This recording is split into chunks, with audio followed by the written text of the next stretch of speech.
Well, hello! I am not the Rex. I am, Trisha Welsh. Welcome to the first of 2 episodes that we're going to be doing this spooky month. And yes, it will be spooky. Yes, hello, Lemon! And yes, my other name is Lady Mary. Rags is sitting in the background where you can't see her. She is fiddling around with this stream deck. She's going to be pushing the buttons today. Let me bring in my other wonderful person. Oh, me? Hi. Hi. And yes, it is just the 2 of us. This Saturday and in 2 weeks. As I said, this is Spooky Month, and our wonderful production dwarf slash whatever the Sharkman slash cosmic being Ugnaught. slash Ugnaught.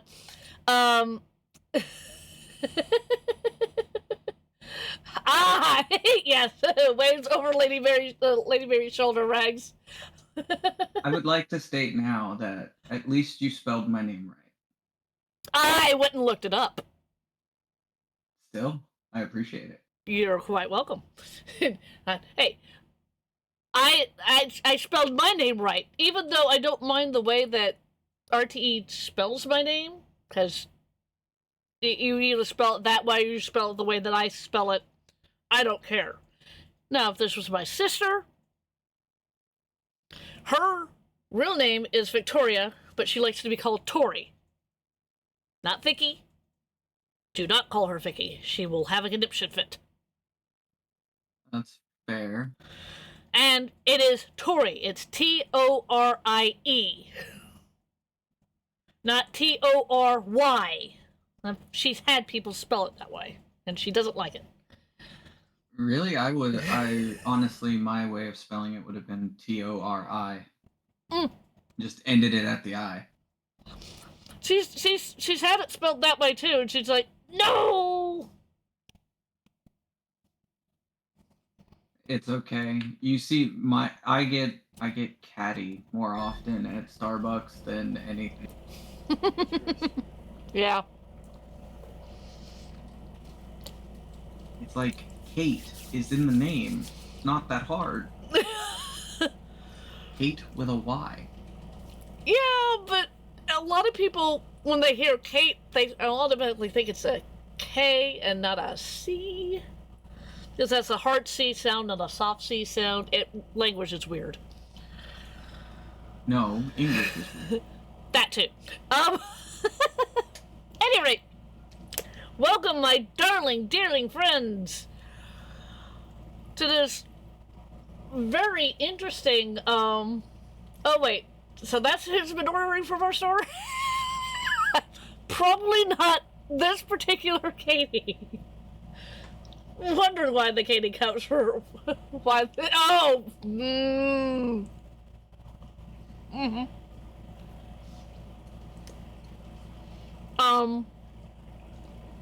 so,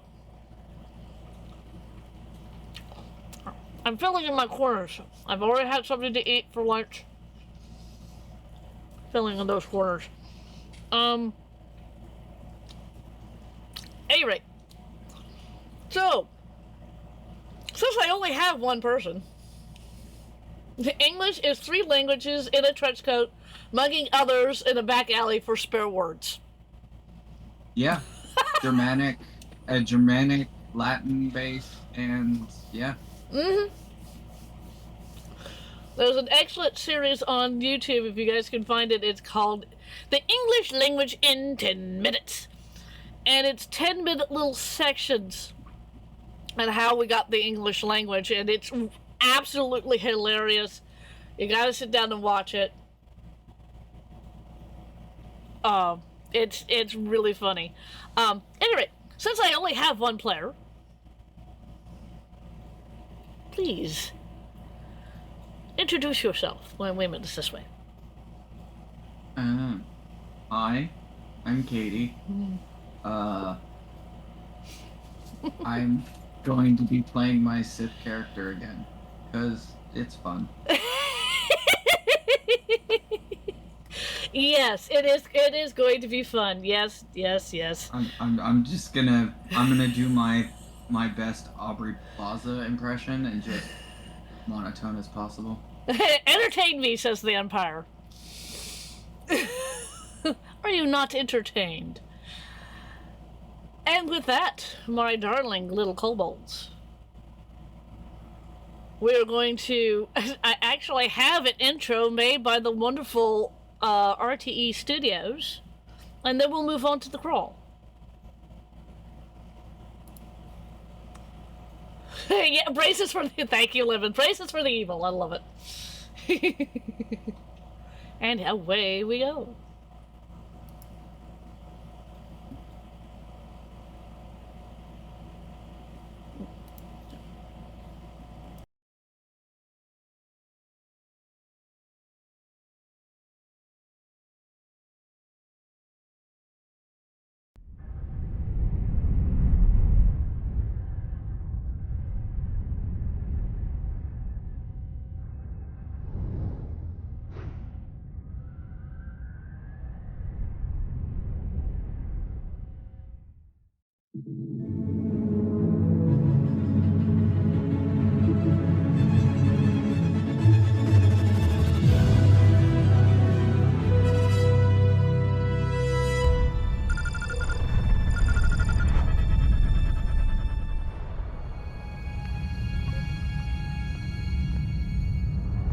There is only passion.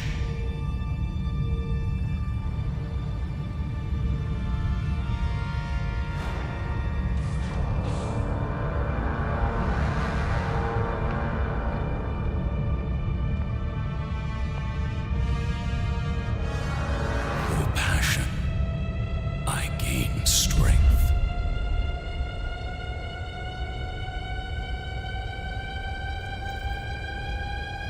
Through strength, I gain power.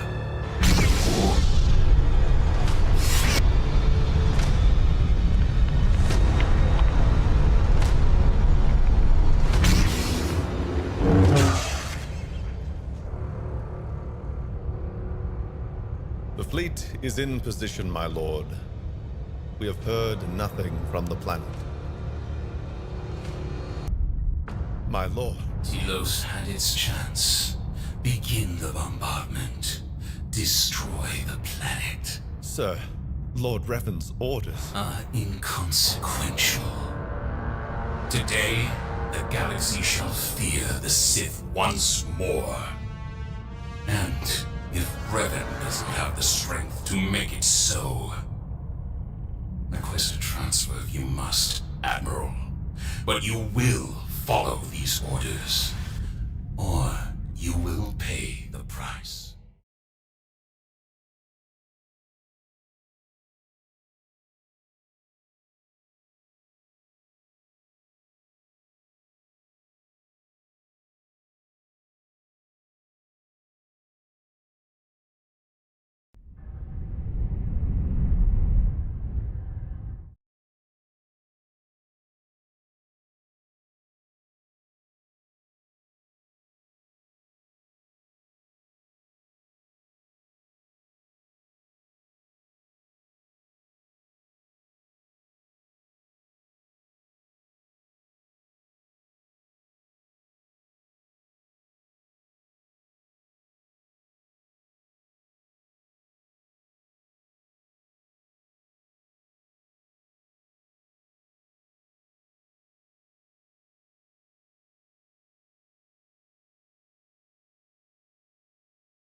There we go.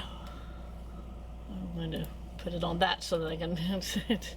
Wow, I really need to take it off a loop when I'm doing that, so then it only does it once. Okay. Yeah. Okay. Lessons for later. Yeah, lessons for later. We begin. It is early morning on the planet of Korriban. Mistral, you are just waking up. You're nervous. These are your final trials to become Sith. You don't know what to expect, but if if you do well, then you will become Sith. If you don't, things will go very badly for you. If I don't, then, I die and nobody cares. Very much so. But you have an unexpected talent of being strong in the Force. So it's kept you alive up until this point. Yep. So where do you go? What do you do? Well, she's going to take that fear inside of her, latch onto it and dwell in it for a little while as she gets up and gets dressed. Okay. What is she wearing? Probably her Sith robes, or her acolyte robes. Okay. So,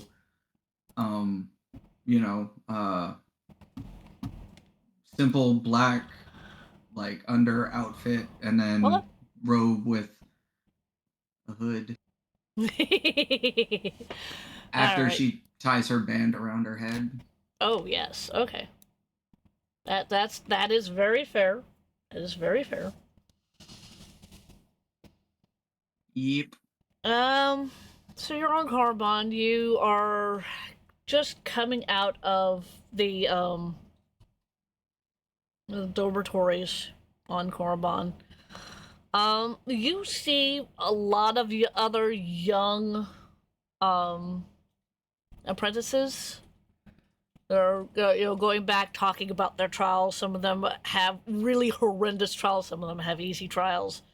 You hear as you're walking, you hear two apprentices talk about how they have to go into the tomb of Tulak Horde to destroy something or other. You're not sure what, because that part was, you're only half paying attention anyway.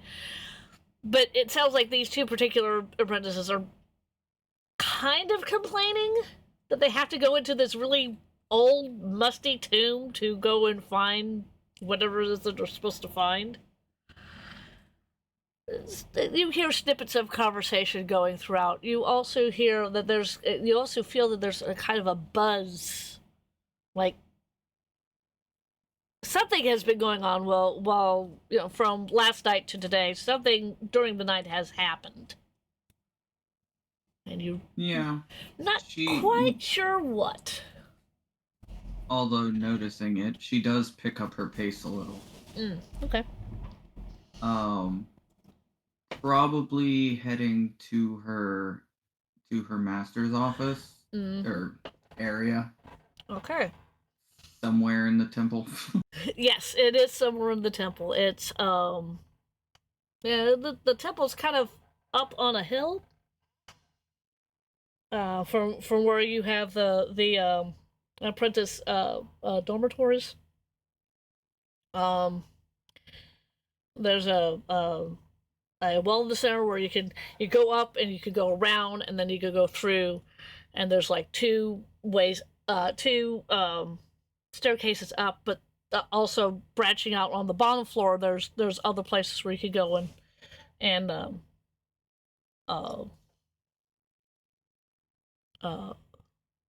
talk to various other people. Where you are specifically going is on the ground floor. You would turn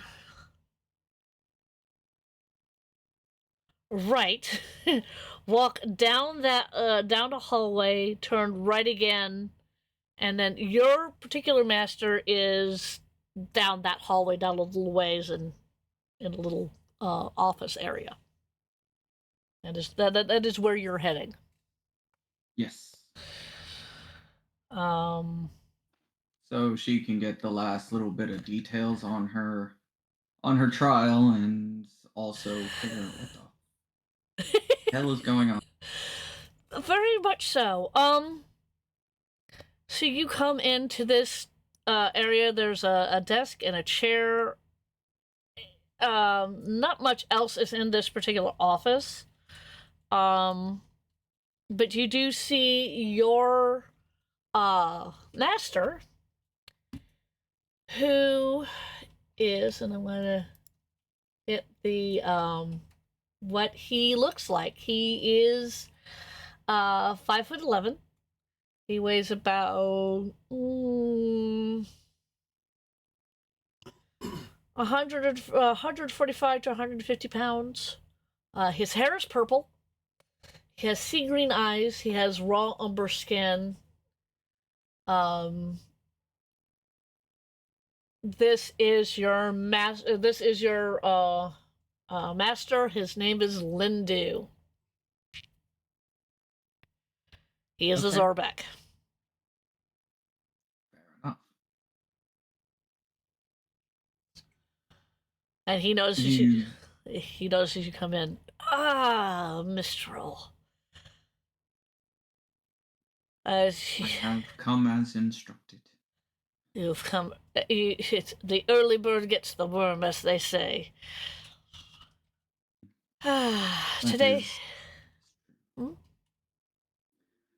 That is true. This is. You have previously gone through all the rest of your trials. Without. I mean, you've done very well in your trials. I must say that I am impressed and a little bit of jealousy, because I was not as good at finishing these trials as you are. She just bows her head, knowing that Snark will probably only get her zapped. Yeah. You have been with this particular master for the last 2 years of your training, and you remember the first time you met him. He said one of these little quirks of what he said. You clapped back, and yes, you got zapped. You remember that. It hurt. Mm-hmm. He looks at you. Well, you do have your final trials, as I said. Some of these trials are going to be difficult, and some of them are not going to be as difficult, at least not for you. But the last trial, which I will reveal when you've done the other ones, the first trial that you will have to do is go into, now I've got to remember these lovely things that are on Hormone.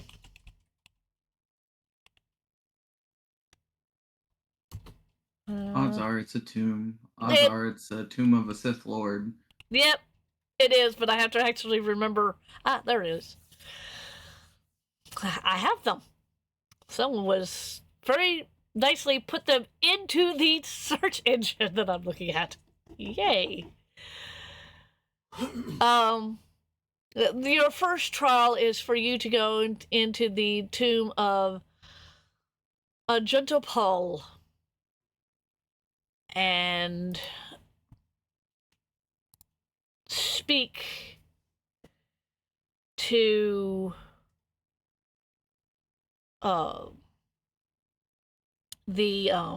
there's a old crazy hermit in there named Spindrel.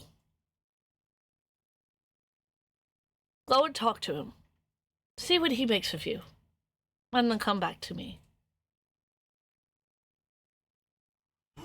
Of course. It will be done. And off you trot. Yep. Yeah. Oh, wait, I've already got that pulled up. Okay. Yeah, she'll make her way out and she'll actually turn. No, she actually has to hop over the thing. Mm-hmm. Yeah, she'll basically walk to where the temple stairs kind of meet that sheer drop off into the canyon, and she'll just jump off. Okay. That's fair. Let's show these. We'll show the young ones what real power is. Oh, yes. I have no doubt in that.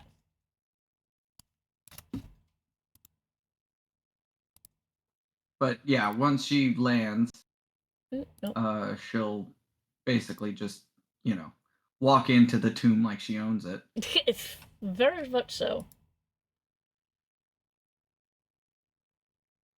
And they do not have those. Well, drat. Okay. Are you trying to look for those weird worm things? No, I was actually looking for something else. Those weird worm things would probably be under beasts anyway.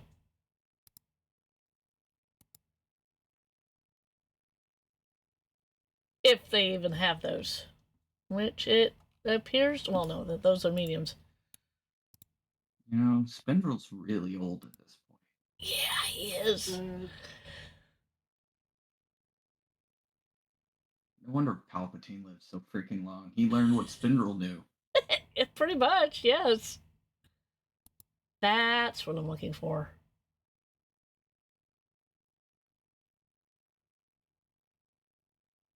Alright. He was around in the Jedi Civil War. Jesus. um, actually, he's not quite that old. He's been No, that was the return of the second Jedi War. That's right. The Sith. Yep.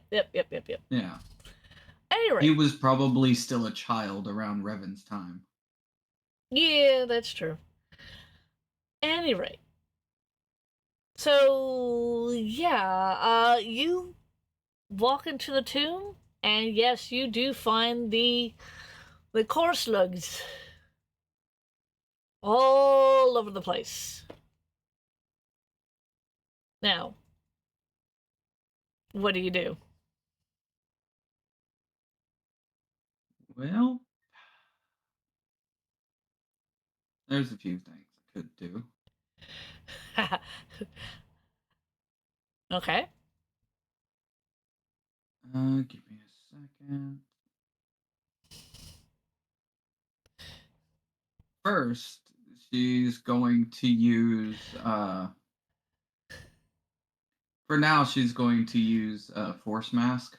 Okay. So that anybody that sees her as a young human girl. Okay. That's fair. And that way nobody actually tries to super challenge her.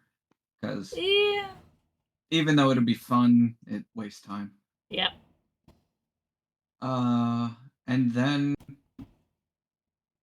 yeah, she pretty much just walks in. The moment a core slug attacks, the whip comes out. Hits its head. Yeah. And I'm not even going to have you roll because the slugs just don't have the hit points. I mean, you could probably roll way better than their hit points. Maybe. Probably. But yeah, she'll and if any other apprentices try to challenge her, she'll put them in their place too by leaving them on the tomb floor. Surprisingly, there are no apprentices in this particular tomb. Well, if she doesn't sense anybody, she'll just drop the force mask and just walk through as herself. That is true.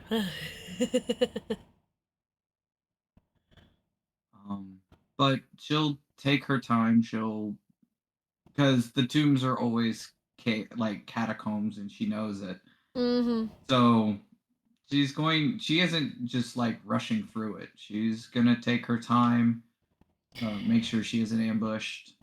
Right. As I said, there's the only thing that's living in this particular tomb are the slugs. And they do come at you, left, right, and sideways. Just for fits and shiggles, roll me an attack roll for your whip. Okay, give me a second. I have to grab dice.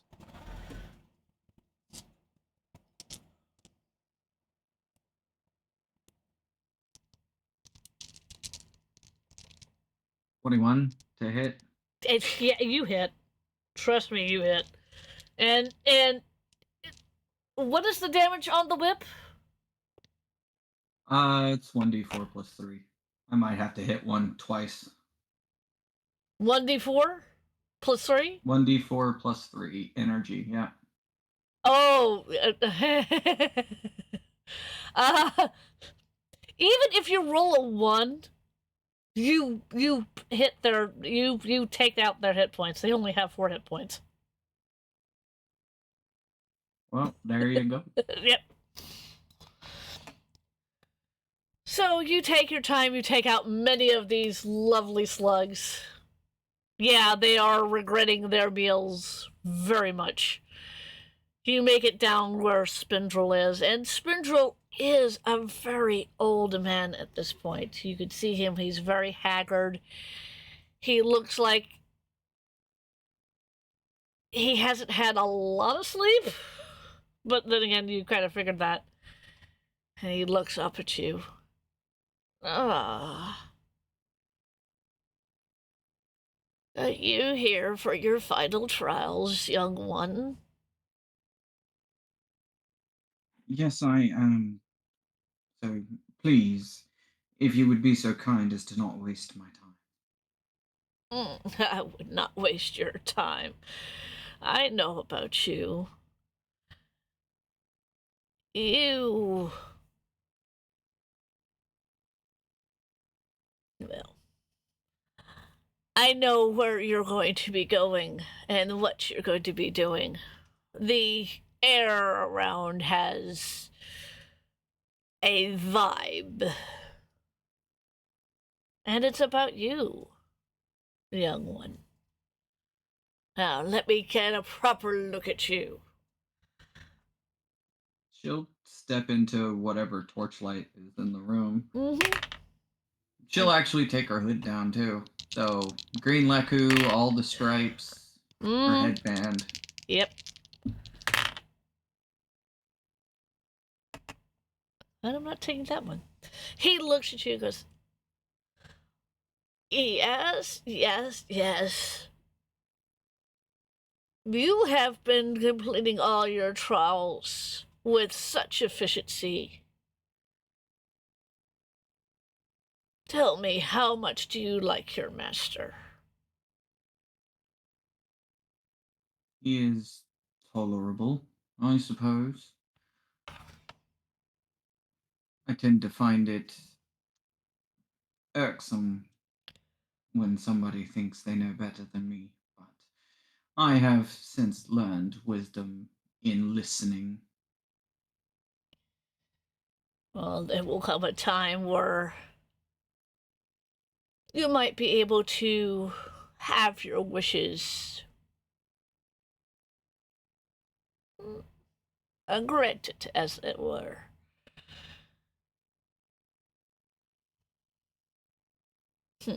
She nods. I see much for you, including something a little bit more interesting. But if I say more, then, well,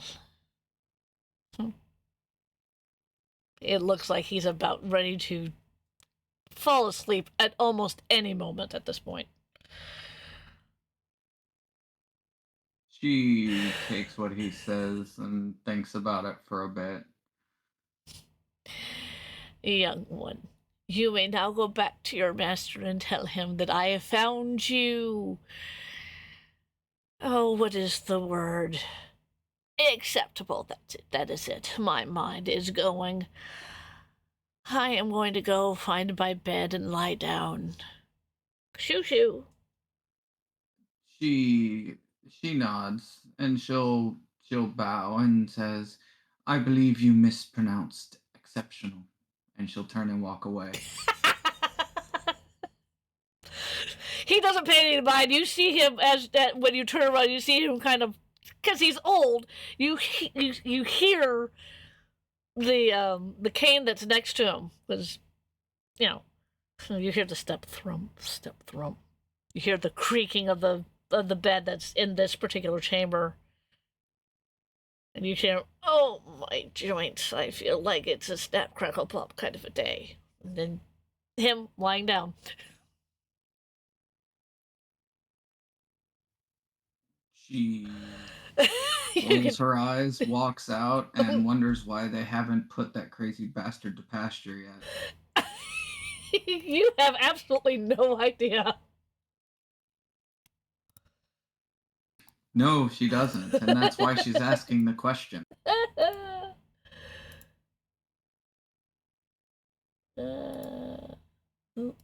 But yes, she will return. Mm-hmm.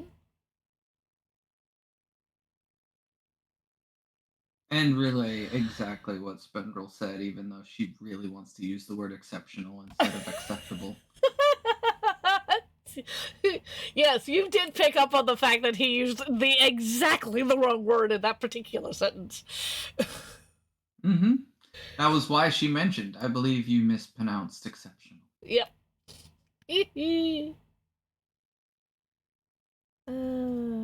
Let's She's see. mildly full of herself. Just a little bit, yes. But what good Sith aren't? Very true. I need to find something that.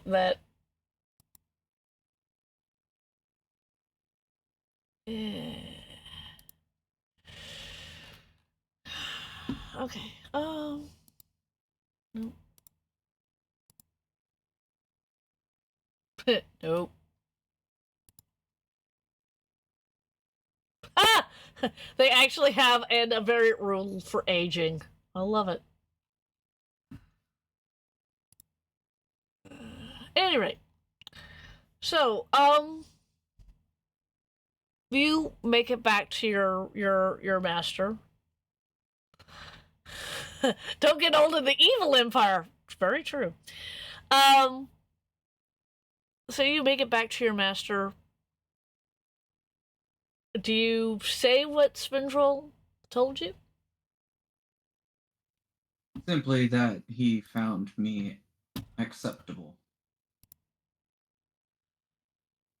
The rest she believes is for her and her alone. Yeah.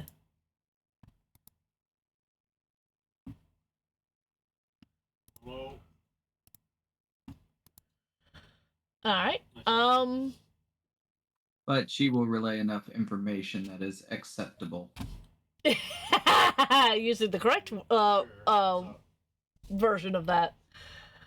Mm-hmm. Okay.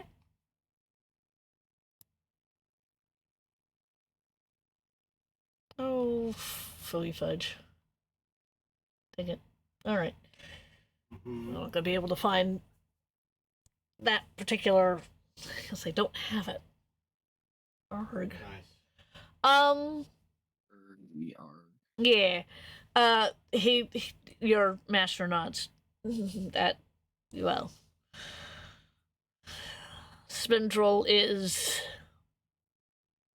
kind of he's crazy in the head, but sometimes he is lucid enough to actually make sense.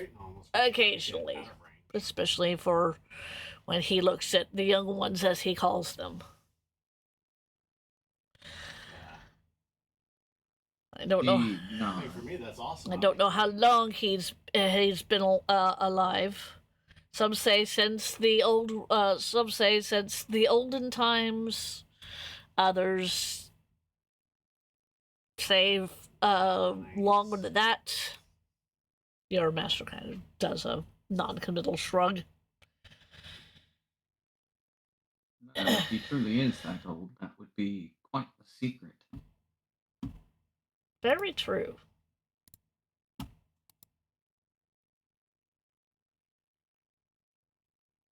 And now, No. your second trial. I need you to recover a artifact.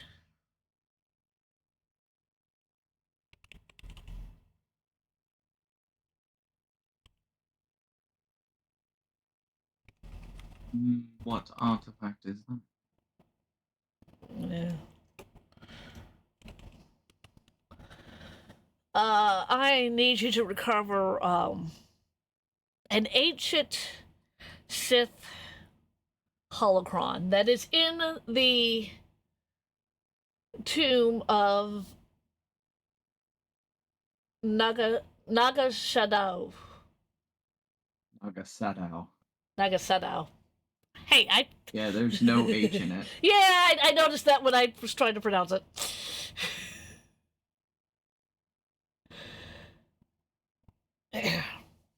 But be wary, my apprentice. There are other apprentices down there looking for the exact same thing you are. So just be on your guard. It will be their own misfortune, not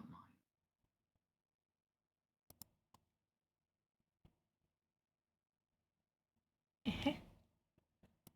Wow. Okay. If there is nothing else. There is nothing. She will bow and turn. As you And she actually has a grin on her face because now she actually gets to fight people. Oh yes. As you are walking off, I want you to roll me a perception check.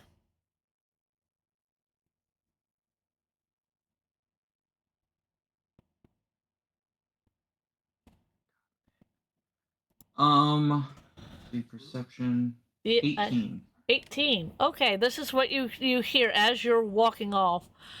You hear your master getting a call, and you hear him say, "Yes, my lord. That soon." I see Gura showing up. Of course, my lord. Well, we'll see what she does in the last trial. Of course, my lord. As you're walking off, you can. That's about as much as the conversation you hear before you actually leave out of earshot. Mm-hmm. Yep.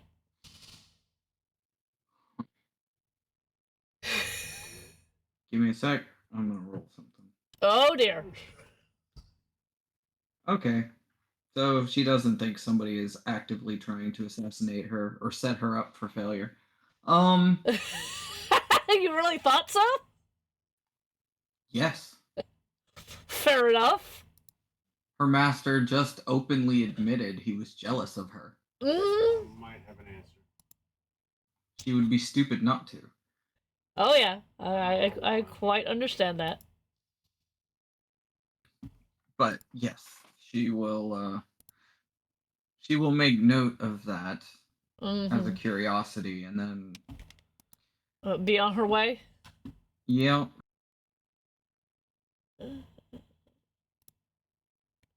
See I here. think is on the opposite side of where she just was. Yes. She hasn't had to get on a speeder yet. Nope. And I'm not going to have you get on the speeder. You're actually going to make her walk all the way to the tomb of Tulak Cord? Okay. I guess it depends on how much wizard you want to be. Depends on that. Yes. Well. You want to risk getting your cheeks clapped by somebody who's got a shitty defense. Sorry. You're fine. Really? Yes. Really, really. But Okay. The person you're linked to does not have good defense. Let's see here. Wow. Okay. The fact that I can't find the thing that I want, I'm going to make it up as I go along. Speeder battles! Hi, not too shabby. I'm getting a lot of people. On with the game. So you make it to the tomb, and as you walk in, yes, you do hear whispers I got mine. of other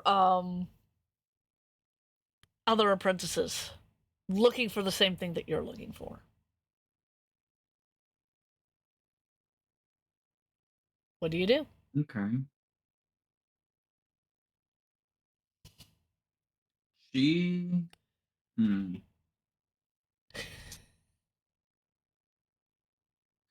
Actually, she is just going to walk up to one of them.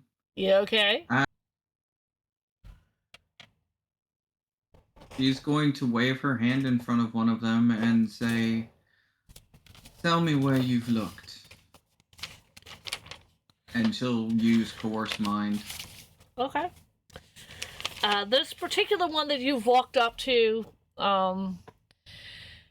it's a male human, dark hair, blue eyes. Also wearing the outfit of an apprentice. He has a practice saber on him. He looks at you and he says, kind of in a monotone voice, "We've looked all in the front of the tomb. Some of us are trying to go further back, but there are creatures and the rest of the apprentices." And he actually says it like that because are you are you also throwing out like fear pheromones, or not pheromones, but are you also kind of Oh yeah, she Yeah. is. Yeah. She is putting out an overwhelming amount of. Yeah. Oh, come on. Will live. Yeah, he is. Not only are you finding out exactly what you want to find out, but he is visibly shaking in your presence. A little bit depressing. Once she gets her information, she'll walk past him and whoever his friend is, and just says to the friend, "Try something if you dare, if you value your life so little." And she'll walk. Oh, Got an idea already. really? Yep. This ought to be funny. Give Okay. I am going to pull out. Yes, the new characters was the big one. I have entirely too many powers, so. Really? Maybe. Well, she's a consular, so she just has a whole bunch of them. I understand that completely. All right. He's got a voice like The friend who just watched the companion that the guy was with. You have a feeling you're not gonna have to worry about the friend because of the fear thing that you just threw out. But yeah, but he is going to let's see here. I didn't say it wasn't fun. Oh, let's see here.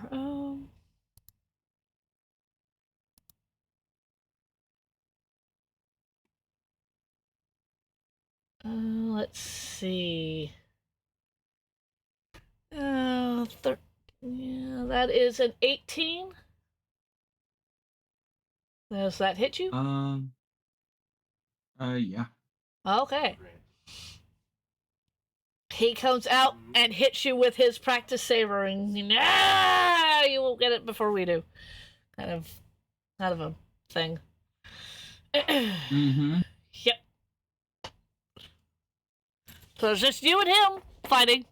I'm gonna actually write down. As a reaction, she will. Hold on. Let's see. Oh, okay. Well, never mind. It doesn't hit her because it bounces off of her. She uses Force Shield. Oh, okay. Nah, boing. Yeah, because if it adds her charisma modifier +1, that makes her armor 19. Nice. Okay. And so you see this friend of you, a friend of the companion, also male, has sandy blonde hair and um bright blue eyes. Also wearing a apprentice outfit, and just all the hatred in his eyes are looking straight at you. Okay. What do you do? That was his attack. He's going to basically hit her in the back, Mm-hmm. and she's going to turn around, raise her hand, and I know how far. well, let's hope he doesn't like breathing. Okay, so what exactly am I rolling against for that? You make a Constitution saving throw. All right. And considering the person that I'm or the thing that I've looked up, Constitution is not their strong suit. Yeah, that's a 10. Yeah, they're about to take 5d8 force damage. 5d8? Ha! Okay. Yeah. Go for it. Ooh. And 18, 23 damage. 23? Yeah. That's generally how hacking works. Okay, so that is. And he's restrained. And 'cause which she's got a means. hold of him. Yeah. He's.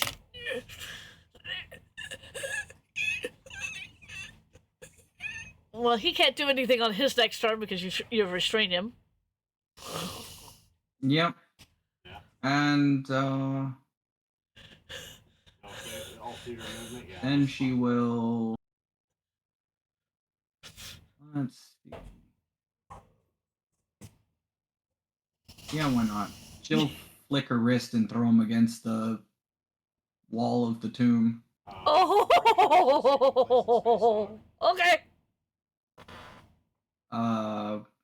And if he hits something, which Mm-hmm. Yeah, I'm pretty sure the license. he is going to take 3. Wait, how far did he move? One talent in space, one. To get up to you? No, to go from where he was at to the wall.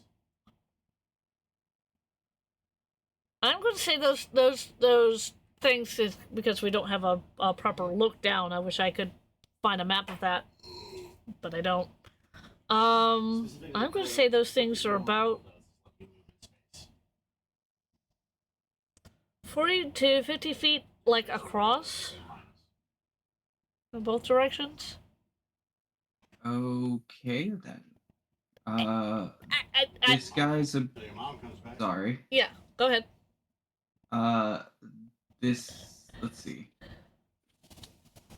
On a failed save, they both take 1d4 Mhm. damage. Let's see. At 5th level, you can move tiny creatures, small creatures, a medium creature, This is a medium creature. Oh, better. and it is 2d4 kinetic damage when it hits We're also something. losing. Oof. 8. 8? I rolled double 4s. Wow. Okay. She wants this guy dead. Well, I know that. He's not dead yet. He's almost dead. You throw him! And he gets up.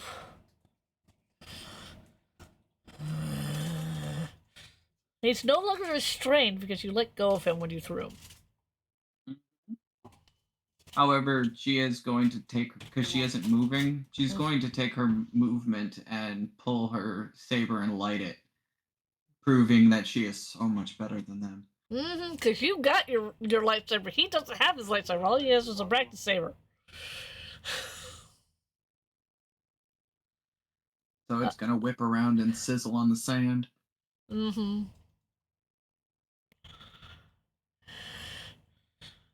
think you can take me out?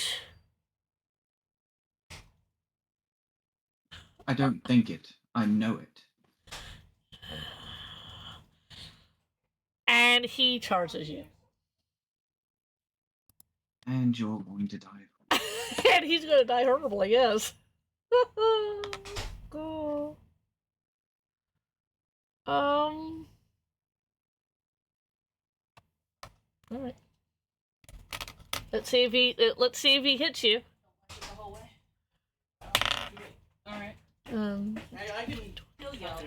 That is a 24. Yeah, he hits her this time. Oof. He said 9:30 to 10. Okay. Let's see here.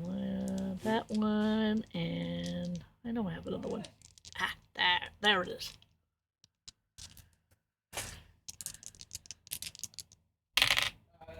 Ha!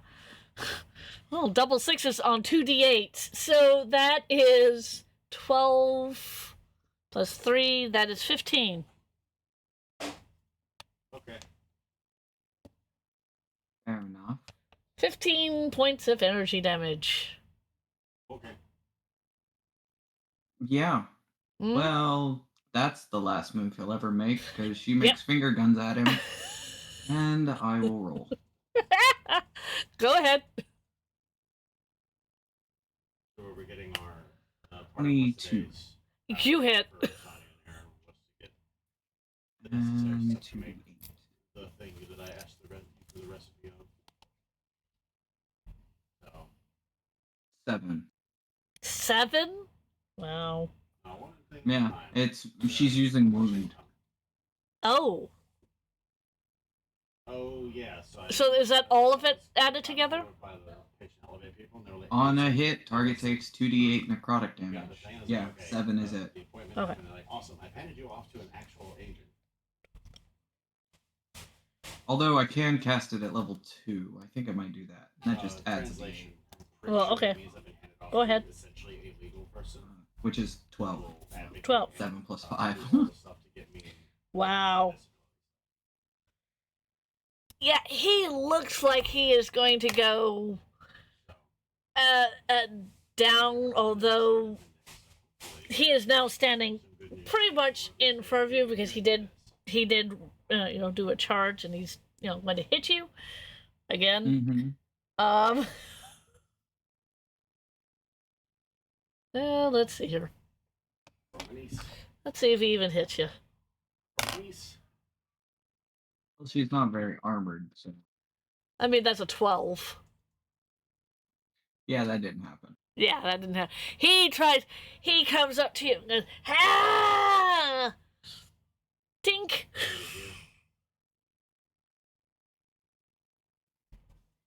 Yeah, now she's just going to kill him out of spite. No, he's weak. He doesn't deserve life. Right. Okay. So yeah, she'll take the whip, wrap it around his neck, and pull. Oh dear. Oh, brutal.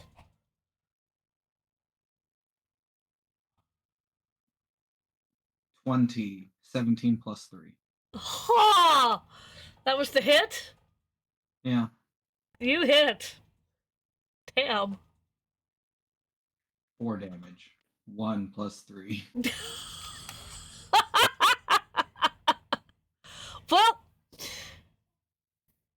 as you wrap the whip around his neck, and I'm assuming you pull and watch it come off.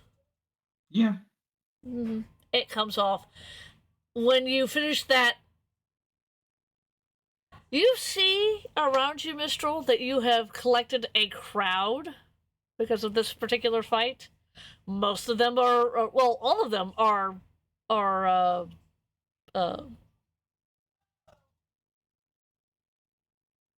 Like her. Sorry. yeah, like her. Yes, forgot the word for a second. That apprentices. That's the word. Yes. All of them are apprentices like you. And I'm going to roll for the general consensus of the crowd. You just took out one of theirs. Oh! You hear the general murmurings of this particular crowd, like, all right, no, we're not going to mess with her. No, not with her. You don't want to get her angry. You wouldn't, no. We wouldn't like her when she's angry. No. It just that kind of murmuring throughout the whole crowd. Mm-hmm. He'll be fine. Which I suspect that was the point. Yeah. So For the record, Mm? she will walk straight through the crowd. Mm? As she walks, her saber will, go back. Mm-hmm. And yeah, she'll walk through the crowd. And oddly enough, you don't encounter another person because they were all attracted to the sounds of fighting. Mm-hmm. For some reason, You effectively cleared them out. Oddly enough, there's also no beasties in here because what the apprentices did was also take out all the beasties. So they did your work for you. Mm-hmm. She will actually turn to the group as she goes to, go further in. And she'll say, first off, do one of you have what was in this tomb? Second, I commend you all for not being as stupid as your friend. Okay, so the first one was, do you have what? Do any of you have what is in this tomb? All right. From the first question, you get collective no. And the second one was you get a collective, like all of their eyes are as big as saucers. When you see them all, like nodding, we would have been really stupid if we had run in and tried to help him. Mm-hmm. Yeah. She'll give them what could equivalent to a smile, but it's probably terrifying. And she'll walk in. Okay. You walk into the tomb. You meander through it, and for a while, and then you come to a room that that's sitting up on a platform. Like you have a little ramp, and it goes up on the platform, and you find what looks to be a pyramid that's covered in Sith glyphs. And it looks like other people have tried to get into it, but were unsuccessful. Okay. She'll. What? I assume there's like steps and stuff up to the top. There's steps. She's gonna go up to the. Well, there's steps up to this pyramid. This is a kind of a small pyramid. You can't exactly walk up to the top of the pyramid. No, that's fair. Yeah. She'll walk over to it and look around to see what may or may not have already been tried. Well, looks like that they were trying to force it open, like with actual hands, from all the scratches and stuff. It also looks like practice sabers have hit it and the like.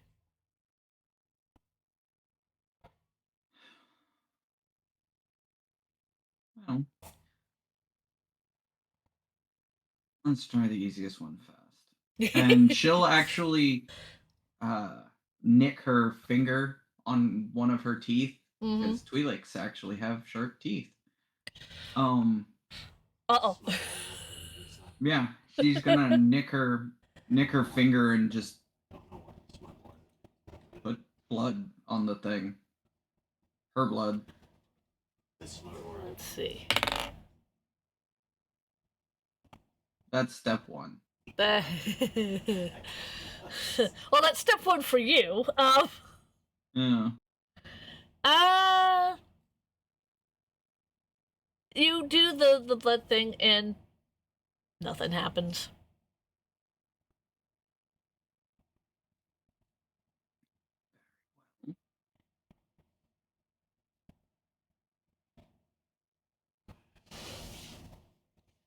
So what's your next thing that you want to She's- try? She's actually going to think for a moment. Mhm. If you're going to think for a moment, let's see. I want you to roll an investigation.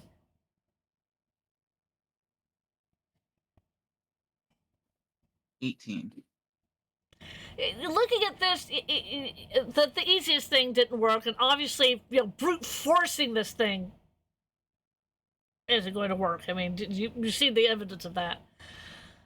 So, what kind of leaps to your imagination, your intellect, is maybe if you used one of your abilities on this thing?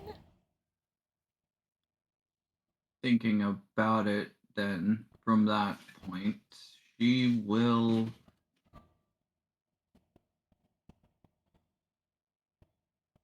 Well, she'll think to herself, if this backfires, it's just going to hurt. And she'll step back a little bit and cast Sustained Lightning on it. Okay. If it reflects on her, she takes 1d12 lightning damage. Okay. So you're going to cast it on this thing. And then as it hits this pyramid, you hear gears move.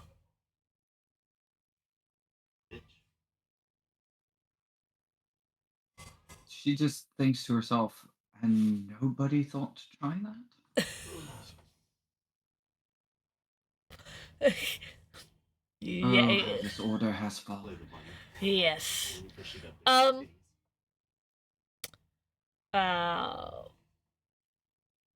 you hear gears move. You see the top of the pyramid kind of go down, and what comes up is the Sith holocron that you were sent to get. It's just sitting there floating. She'll pick it up and hold it in her hand. She'll do the cocky kind of, toss it up a little bit and catch it. Yep. Well, that wasn't all that challenging. Are these trials made for toddler? No, they're made for a first to fifth level character off of a video game. Yeah, I know. Because that was the only thing I can think of. And we're skipping over a whole bunch of stuff, so don't. Yeah, there's no side missions. There's no. I get it. Yep. I believe I commented on it when it first started. Yep. That's still fun. Yeah. But as the holocron comes back down in your hand after you've tossed it up, you are struck with a vision. And the vision is you are standing in a place that you kind of don't recognize, looking at a group of people, and a group of creatures and people, let me rephrase that. And one of the creatures who is short, but is exuding a lot of a lot of the force, just exploding with it.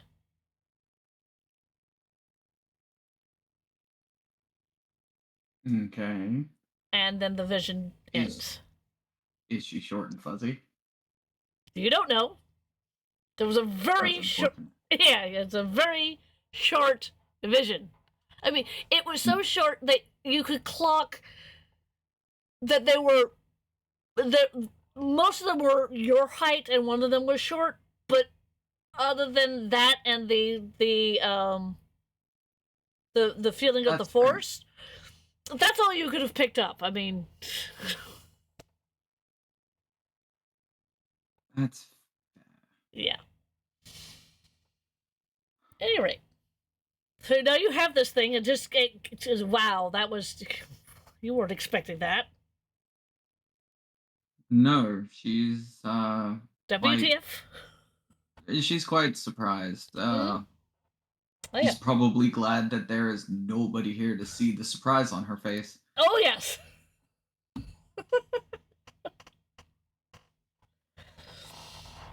So you're going to, yeah. Are you secreting that away and walking out? Yeah, she'll Could- put it in her robes and Okay. You are walking out, and the crowd hasn't. The crowd has gotten smaller as you walk out, but they haven't dispersed. But you do hear the other apprentices, talking about your prowess, that you actually already have a light weapon, while they're stuck with these dumb practice weapons. Some of them are getting the resolve of, let's go see if we can find this particular artifact. Let's let's go find that.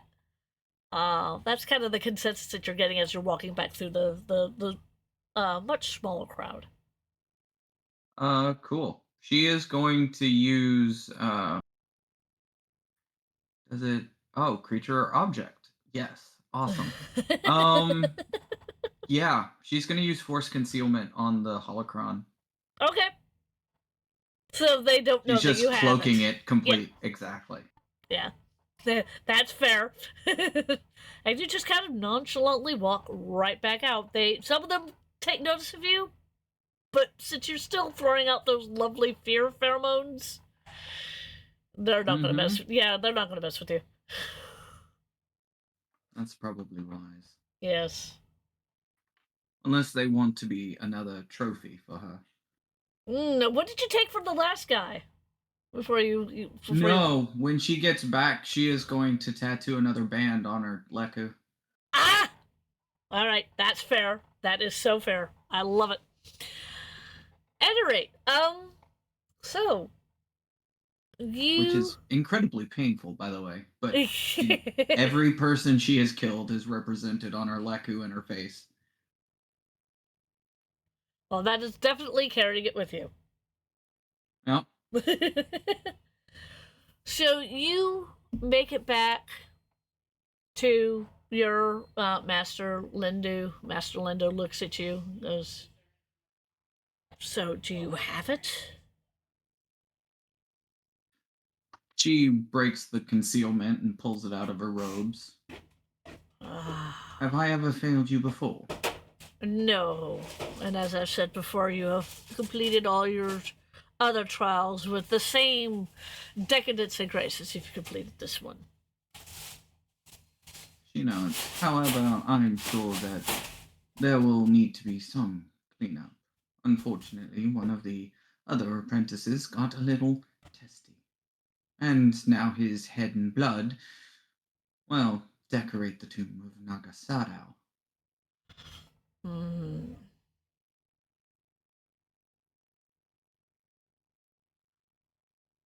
The proper master will be told, since this didn't happen on the Sith Academy grounds, you will not be at fault at that. You might catch a little heat, but you will not be at fault. That doesn't fry. So you hand him the holocron. Yeah, she'll hand him the holocron. She's not going to tell him anything about the vision. Mm. She isn't stupid. He takes it. He looks at it. His eyes go from the green that they were to kind of like a white color for a few minutes. And then For the record, during those few minutes, Miss Straw has thought up 12 different ways of how she could have taken advantage of that. Oh yeah. Because as he's doing this, he's not moving. So yeah, that's completely fair. Luckily, she has a little bit of self-control. Yeah, but not much. Enough that it'll save his life. Yeah, that's true. He comes out of it. Well, this will be for somebody else to ponder its mysteries. And he puts it on the desk. He looks at you. Now, my wonderful apprentice, you, as I've said, I am jealous of you. Your final trial.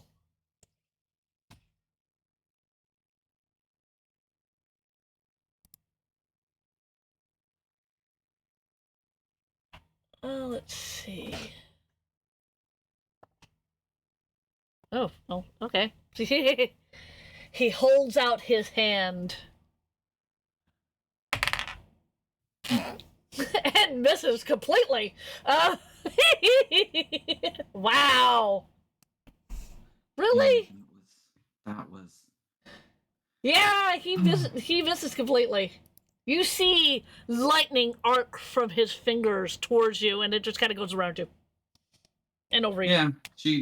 Yeah, I was gonna say she just sidesteps it. Just make it worse. Oh, yeah. Yep.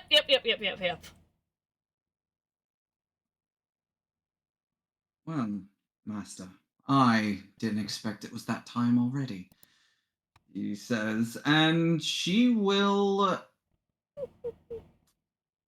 Yeah, she is going to turn Okay. and let out the most ear-piercing scream that echoes throughout the entire academy. She is going to use Force Scream. Oh, nice. Let's see here. I do not have that on my list because I chose completely different things, but go for it. It's you emit a scream imbued with the power of the Force. Each creature you choose within 15 feet must succeed a Constitution saving throw. On a failed save, the creature takes 46 psychic damage, 46 sonic damage, and is deafened until the end of its next turn. On a successful save, it takes half as much damage and isn't deafened. Okay, so is the Constitution saving throw? Yep, and he's about to eat 8d6 to the face. Owie. Okay, so that is a 15. Give me a sec. Let me see what her. Yeah, that doesn't. Her dark side save DC is 16. So he misses it by 1. Okay. Yeah.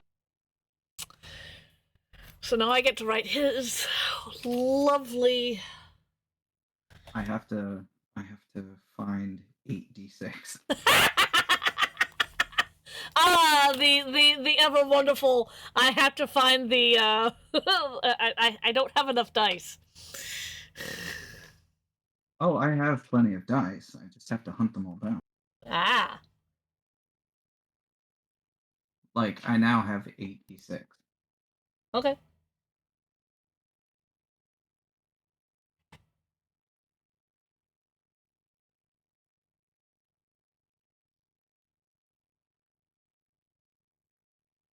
Okay. Let's see. 8, 14, 15, 16, 22, 24 damage total, split between psychic and sonic. Okay, And he's deaf. Okay, so it was 24? Yes. 24. Okay. I'm going to say this now. That's an oof. And everyone in the academy heard it. Oh, yeah. I know. And he's deaf. Okay. Yes, deaf until the end of his next turn. Okay. Which, okay.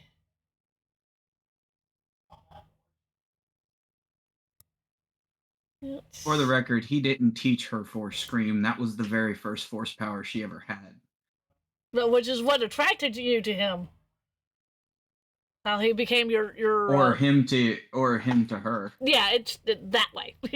That's what I meant. Okay. Where are my cheesy Where's my cheesy puffs? Let's Thank you. see here. You know, thank you.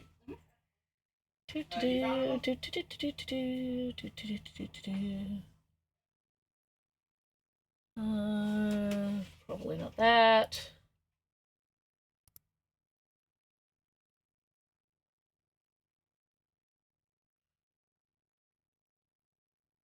Okay. Yeah, that will work. He brings up his hand. He puts his hands up onto his ears. Of course, that does nothing to abate your scream. And then he looks at you, and his eyes have gone from the emerald green that they were to the Sith ringed. Oh, her eyes have gone from orange to full red. Yeah. He's gonna show him what a real Sith is. Something like that. He brings up his hand once again. Please make me a dexterity saving throw. It's so bad for this man. Mm-hmm.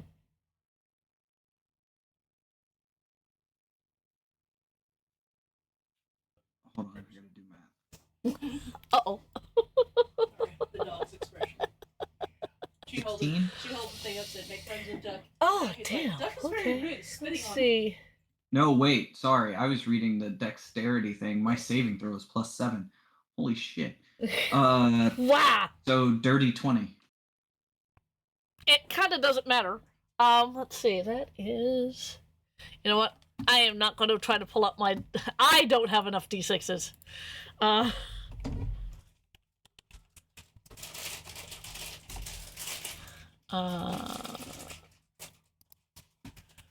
take it I didn't save. Huh? No, you saved. Oh, okay. But in order for me to 1, 2, 3, 4, 5, 6, 7, 8.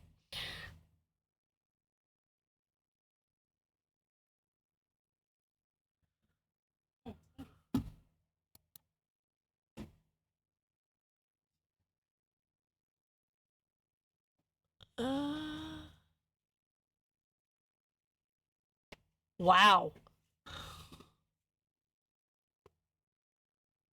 Okay. That's 15, 20.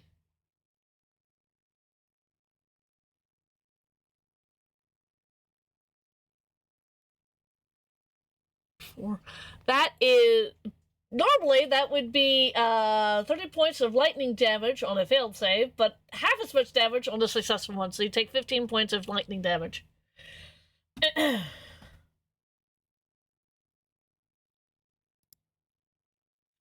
Okay. And that's his lovely thing. Cool. She's gonna grunt and use force repulse. Okay. You release an omnidirectional telekinetic burst. Each creature within 20 feet must make a dexterity saving throw. On a failed save, a creature takes 8d6 force damage Oof. and is pushed back 5 feet. So this is a dexterity saving throw? Yes. However, I'm using force potency. Oh dear. So he will be hit with 10d6. If he makes his She's casting it at 5th. if he makes his dexterity saving, if he doesn't make his dexterity saving throw. Yes. That is a 17.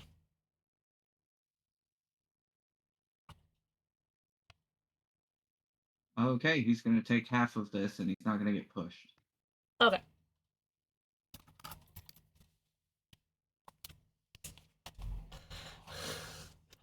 Wow.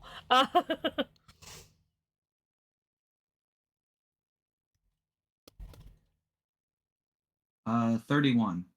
A half of 31, so 16. 16? Okay. Yeah.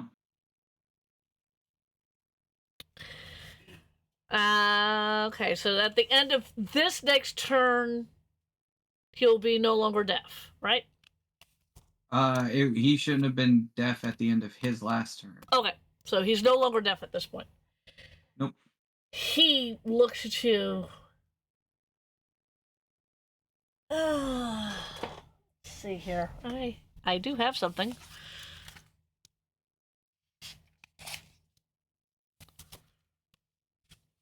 Was it in this one?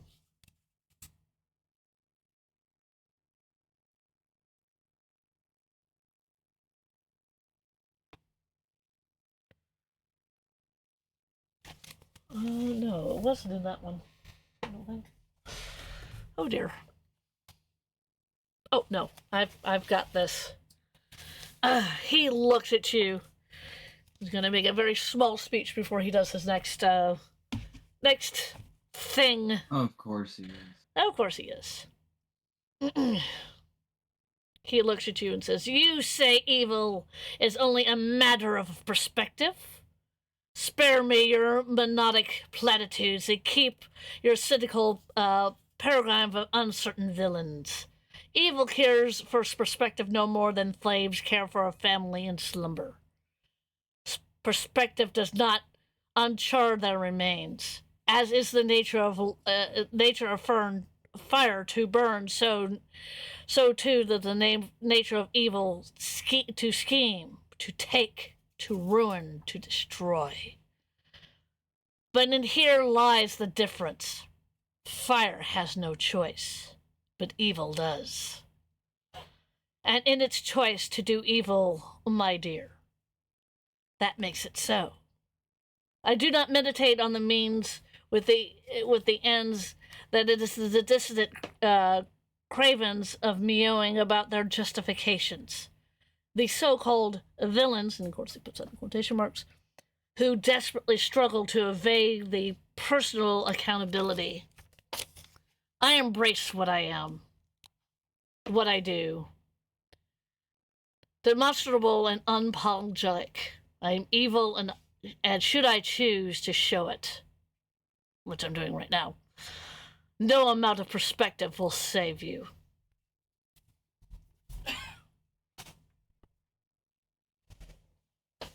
Well then, master. Allow me to show you the strength of my inferno. Before you could do that, granted that was a free action. It was that was a lovely speech done by a great TikToker who does evil very well. He did that particular speech. That's from him, and I just went, that is such a good villain speech. I've got to use it in one of my games at some point. So, yay! Oh, that's fair. I need you to write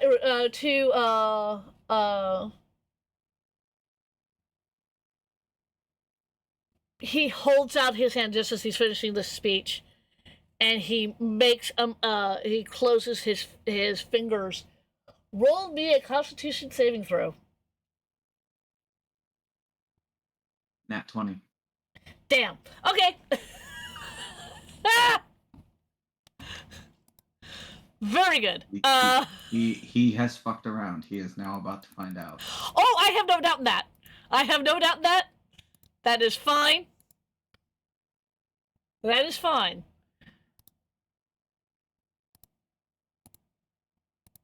Mm-hmm. But I've got to set this up so that I can find out how much damage you're still taking, even though you made a saving throw. 1, 2, 3, 4, 5, 6, 7,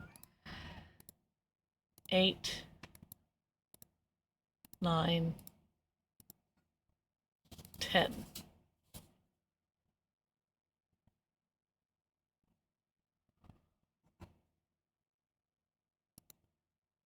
Oh.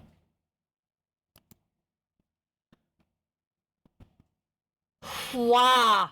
Oh, wow. There's a couple of, well, there's at least one in that. 10, 20, 25. Yeah. Fuck it, I'm gonna have to write these numbers down. Cause math! Yep.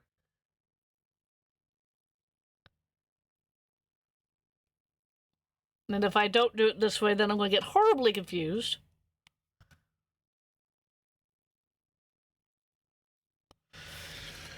Okay, let's see. That and that is a 10. That and that is a 10. That is a 10. And that's a...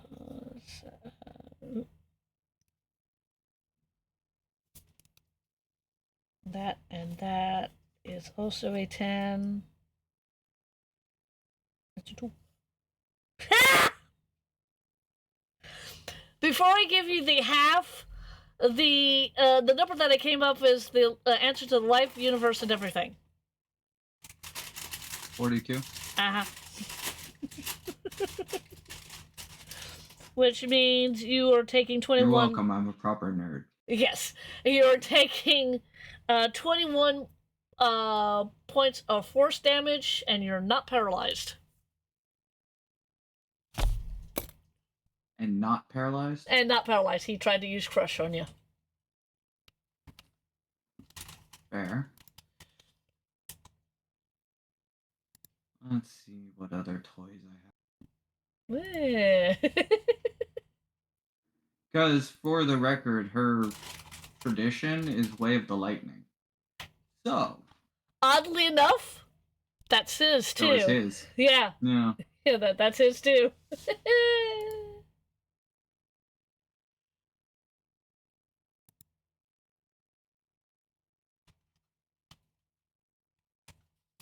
Okay. Sorry, I am...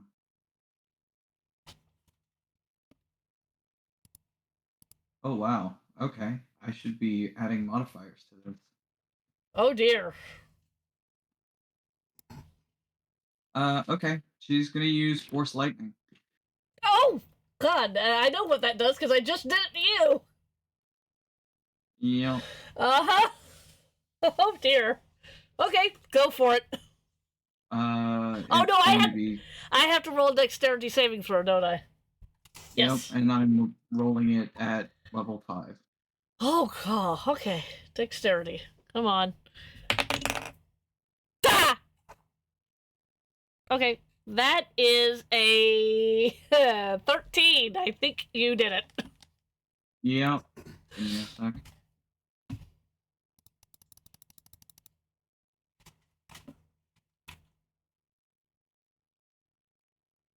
$34 lightning damage and some other thing. 34? Yeah. You said some other things, right? Yep. If you hit with the power or the target fails the power saving throw, affected creatures become shocked until the start of your next turn. You can use this feature twice. Well, I can use it 4 times. Because level 10. Yeah. Holy freaking, Yeah. holy freaking calamelons. Okay. So, yeah.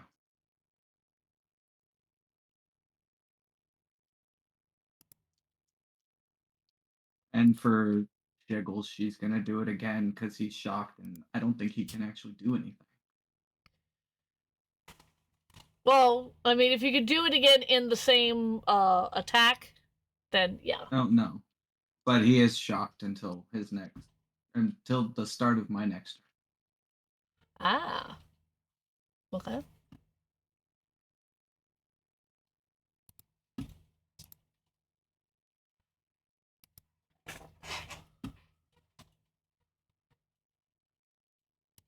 You said shocked, right? Yes. Petrified, prone, shocked. A shocked creature can't take reactions on its turn. A shocked creature can take either an action or a bonus action, but not both. Yep. So my character, or my lovely guy here, can either do a bonus action or take an actual action. Which Yes.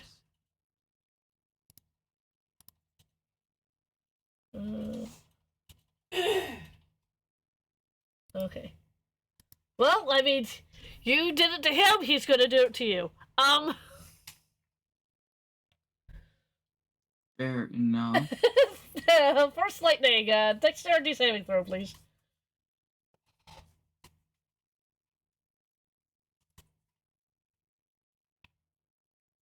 $24. No, 23. 23. Yeah. Yep. Okay. Damn. Okay. 1, 2, 3, 4, 5, 6, 7, 8. Damn, that's a lot of ones. 10, 8, 9, 10, 11, 12, 13, 14, 10. That's 24. You take 12 points of lightning damage.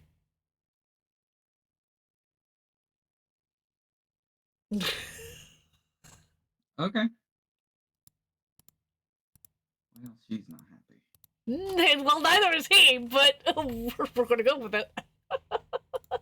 Yeah, the only problem is who is going to give out first. You or him. Yeah.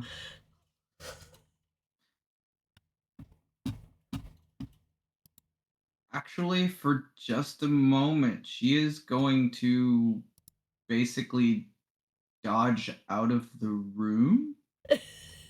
Okay. Just to the side.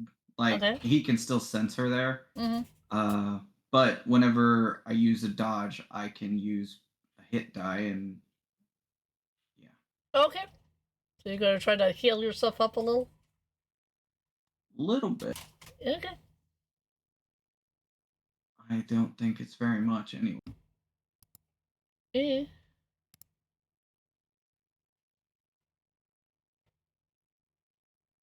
Sorry, I have to look up. Oh, okay, it's 1d6.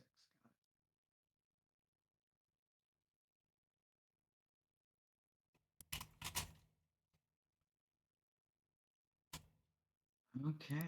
I get 7 hit points back.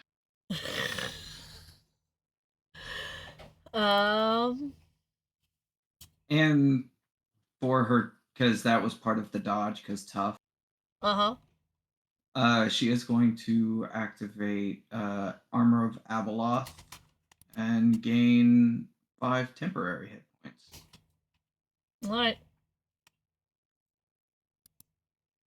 And that'll be her turn as she's ducked behind the wall. Okay.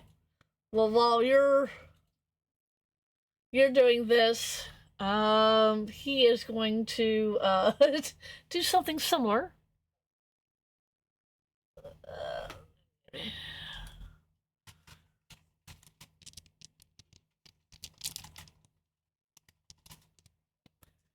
You see you feel kind of a red orb kind of coming around him.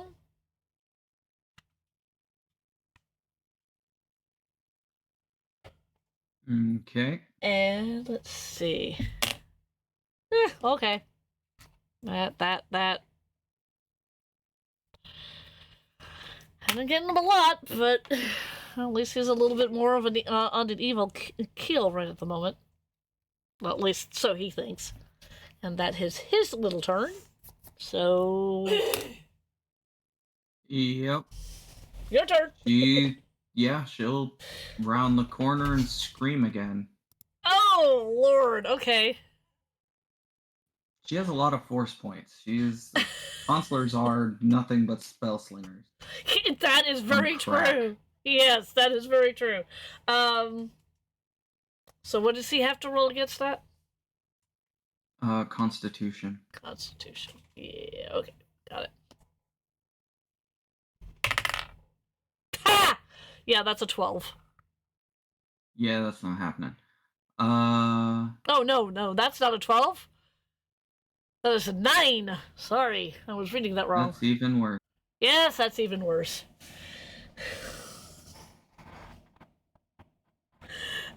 So,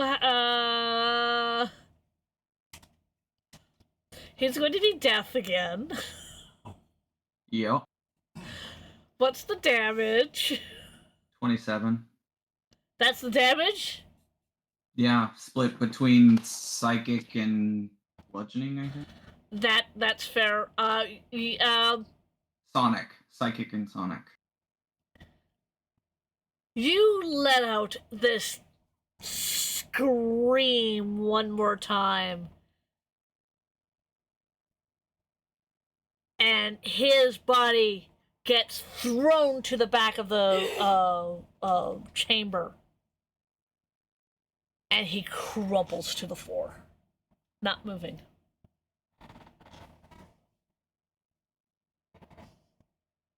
She's gonna walk over, take out her light weapon, and make sure he's dead. Oh, yeah. And, yeah. She'll take his saber, whatever it was. It was keep it. Yeah, it was a lightsaber. Yep. Yep. She'll keep it. Uh-huh. And she'll give him a good kick, too, as she walks out. Are you leaving the holocron on the table? Hell no. Of course not. She is, however, going to very confidently stroll to one of the heads of the academy and say, I've completed every trial I have been given, and my master is dead in his office. Where am I to go next? The person that you walk up to is full red Sith. You know. Her eyes are back to orange, by the way. That's fair. He looks at you. Well. He's seemingly unimpressed with what you just told him. But you also kind of get the feeling that he's not going to challenge what you just said. She'll pull hit the master's lightsaber, which I'm sure everybody has seen. They have seen it. And probably knows he's never without it. Yeah, that's true. The Sith instructor looks at that. So what you say is true. She nods. Go up to the second floor to the Dark Council where they can confer on you your new title. She bows, clips the lightsaber back to her hip, and walks up the stairs. You walk up the stairs, you go down a little hallway, there's a lift. You hop onto the lift, you go in, and you walk into the Dark Council chamber where there are a whole bunch of Darths there. Yep. She's keeping her cool best she can. Yes, it's like... This is probably the most terrified she's ever been in her entire life, even compared to just what happened and nearly dying. Yeah. You also know that if you breathe wrong, one of these Darths can crush you like a bug. Yep. Meaning she walked into that room with all kinds of respect. Mm-hmm. These particular Darths look at you. What are you doing here? I was told to present myself to you.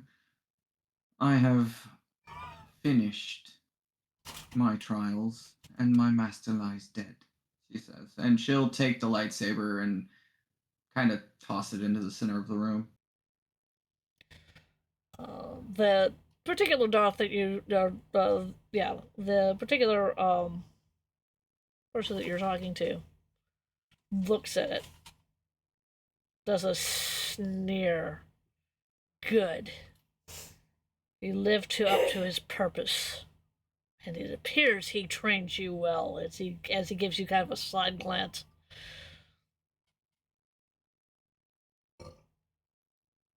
She nods respectfully. I can use words. Words, you have them. We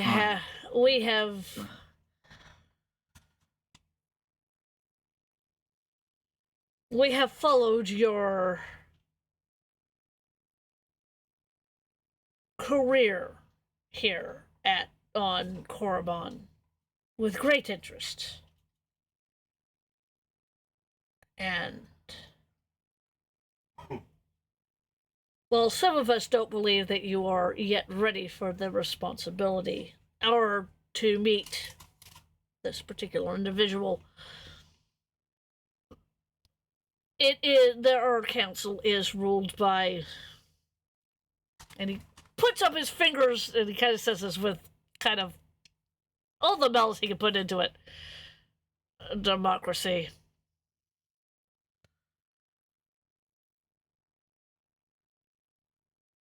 The majority of us think that you are ready to go meet the Emperor.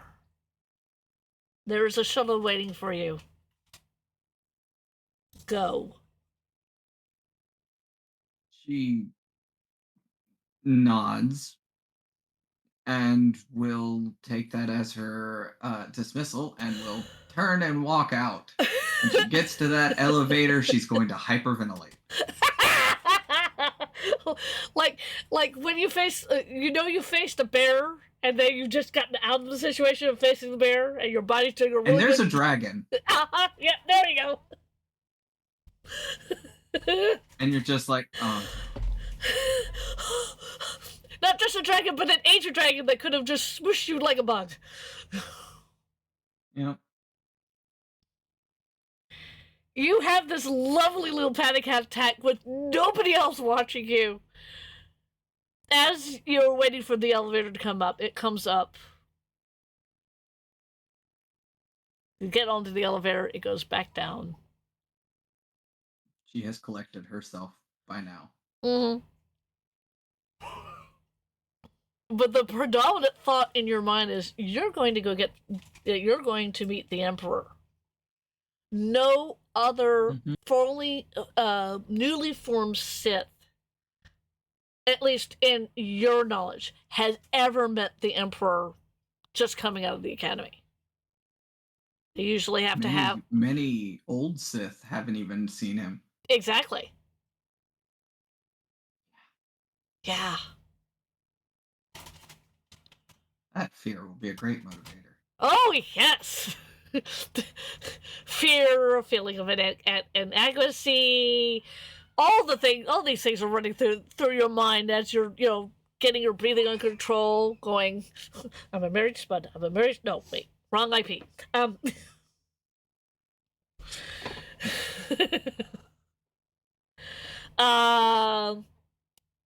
So are you going to collect your various bits and pieces? Because obviously you've completed a lot of your trials, you have been made Sith.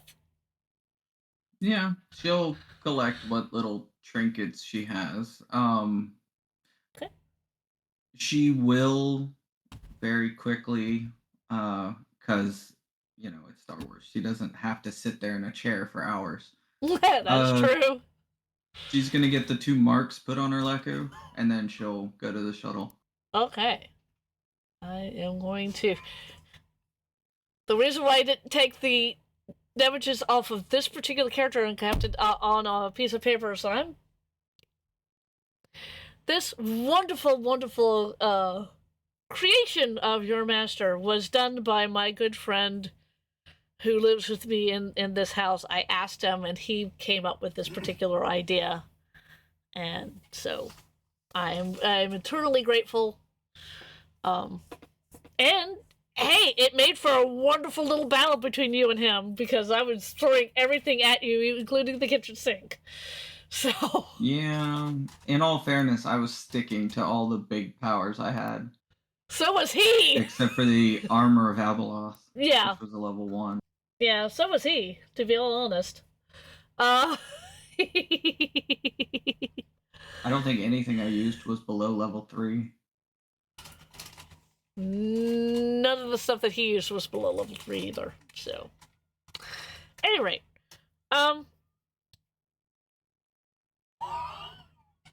you collected your little bits and pieces. You've done your marks. You hop onto the shuttle, and the shuttle does indeed take you to where the Emperor is. What planet he's on, I don't know, because at this point I don't know where he is. Something I should have looked up, but I wasn't thinking. He's off somewhere hidden. Yeah. Yeah. Yeah. So you arrive at this Titan place. This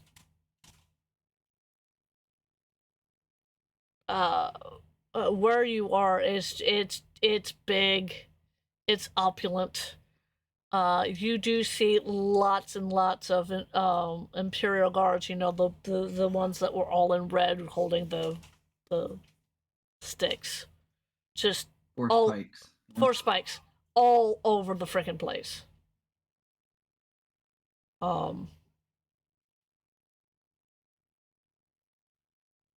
You, as soon as you step onto the station, this is what you hear in your head. Welcome, young one. Welcome. Please, come to my throne room. I have much to discuss with you. If she can, she'll send an affirmative and find the nearest guard and ask where, says she was summoned to the throne room. Where is it? You could send in an affirmative, and then you walk up to the nearest guard, and is your voice shaking when you say this or not? Let's see. Nope, she is cool as cucumber. Ah, that's good. That is good. Okay. So,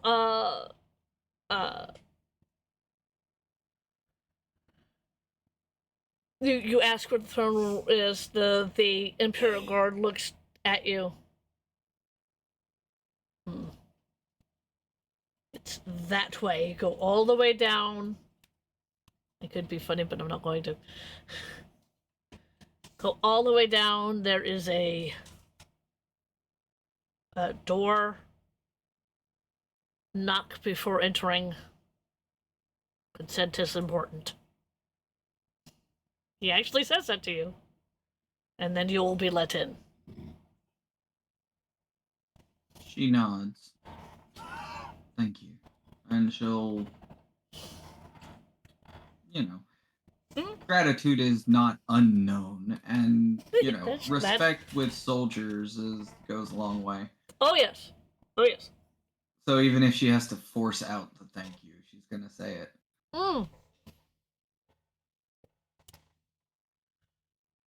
So you But- yep. Go ahead. Yeah, she'll walk down the hall, get to the room, knock on the door. Mm-hmm. The door opens, and you walk in, and it is this throne room is it's all dark colors. You see on the two sides of the mat of the throne the Sith emblem on both sides. There's two banners with the Sith emblem on both sides. There are guards in here, but they're lining the walls. There is a carpeted runner going all the way up to the throne. It is black, and the border is of red all the way up. On the throne is think Game of Thrones throne, but without all the swords. Fair. Best way I can describe that. And sitting on this throne is a person in a cloak, a black cloak, just kind of sitting there. What do you do? She will walk forward, get an appropriate distance away, and then she will drop to a knee. Nah. My wonderful, beautiful new Sith. Your master has been keeping me abreast of your progress. And he was not sure that you would complete your last trial, but it appears that you have finished it. Am I wrong? No, Emperor. Very She- good. You were going to say? No, I was just, that was all she said, is no, Emperor. Okay. I have been feeling you are. Well, the DM is going to change up her words. He isn't, but. I have felt your strength in the Force since you were a small child, and I knew you were special. And so, I would like to offer you a unique position in my power base. I name you not only Sith, but as my hand. What say you? I am honored. I will take the position proudly and will carry out your orders without hesitation. That is good. That is very good.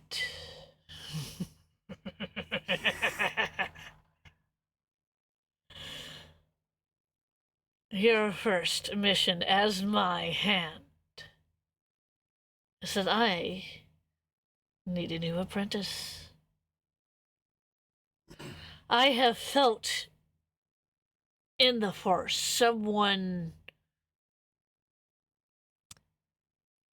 who is strong in it but untrained, very much like yourself when you were young.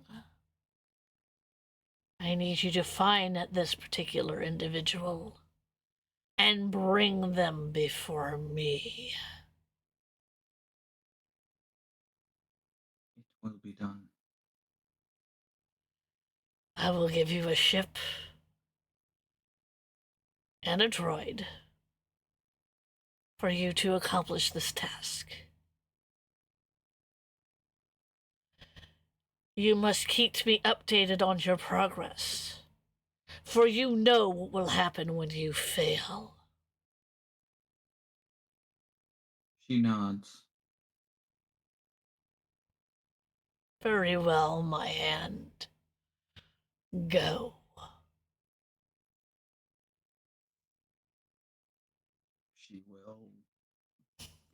She will stand from her kneeling position and turn and walk out. Once again, trying not to hyperventilate. However, I will say that hopefully there are no. I highly doubt that there are Twi'lek royal guards, but yeah, No. her Leku are just kind of flipping around a little. Like they're freaking out, so she doesn't have to. Yeah, I was going to say that your Leko or what's portraying your feelings on the inside. I can see that completely.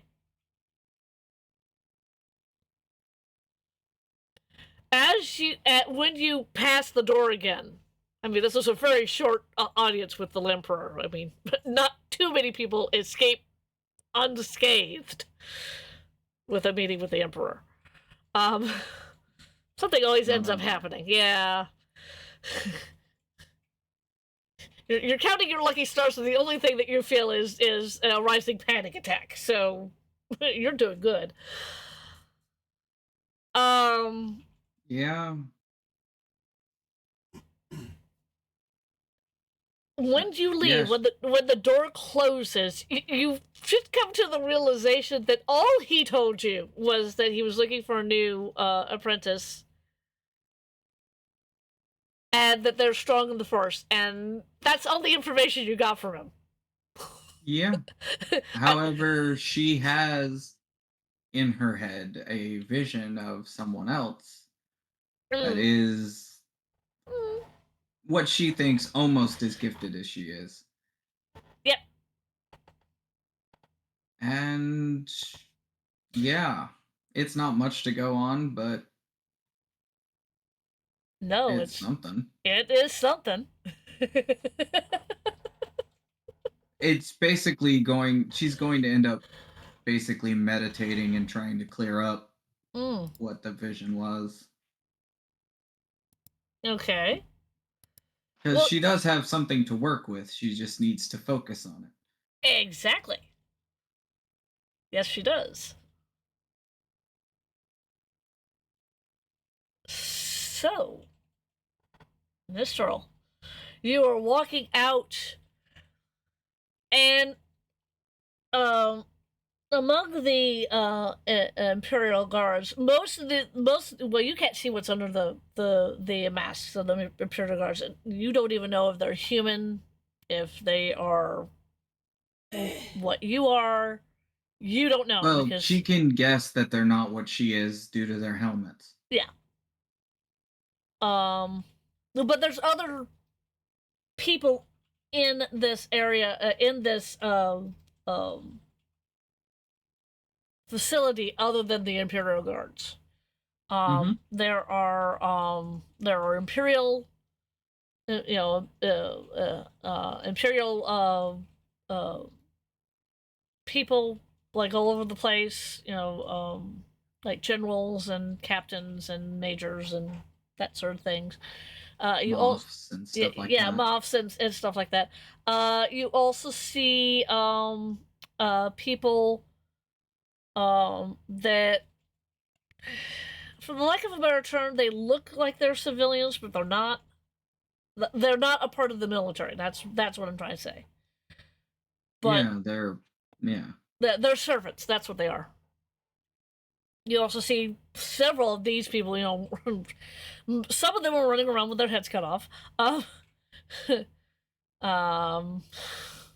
Because I mean, this is a large place, and there's a whole bunch of people, and you're getting the sense that these people who are running around with their heads cut off might be the people that are doing all the cleaning. It's like, oh crap! And might actually be getting their heads cut off eventually. Exactly. So yeah.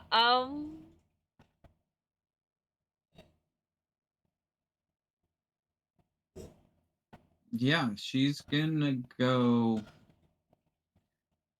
Well, he said. first. She. Yeah. Okay. Go ahead. Sorry. No. You go ahead. I was gonna say first she's gonna get a new change of clothes. Her apprentice robes are not appropriate. Okay. Oh, why don't we Doctor Who this? You end up, you ask not one of the Imperial guards, but you ask one of the servants that are not necessarily one of the ones that are running around with their heads cut off. But one of the other ones that more knows what's like in this particular facility, obviously. And I'm assuming you asked them, where's a place where you can change out your clothes. Mm-hmm. Yeah. This particular individual looks at you and goes, "Oh yes, my dear. Right. Where you want to go is you want to go to the next junction. You want to turn right." Go down 2 and then turn left, and there should be a place where you can go and change out your stuff. I'm surprised he didn't. No, he wouldn't say that to you because he's the Emperor. You see her kind of. I would be careful about what you say next. I have been in his ploy for quite a while. He knows my intricacies. And he hasn't spoke me yet. Yes, I know. Denote the word yet. But She takes a deep breath to try and calm herself. yep. She is not going to have somebody disrespect the Emperor on her first day as his hand. It's not going to happen. No, but actually, I want you to roll me an insight on this particular individual. Yep. 15. 16 minus 1. That's fine. You get the distinct impression that this particular individual, well, the fact that the thing that she said that she'd been an employee to the Emperor for a long time. That yes, that's true. But you also get the distinct thing that she is not disrespecting the Emperor as what you would think that she's just disrespecting the Emperor. It's more of how do I put this? Like she's the head of the household. Fair. All right. Yeah, She's she's the top servant. She's the head maid. Yeah, servant. she's the head maid. And Fair enough.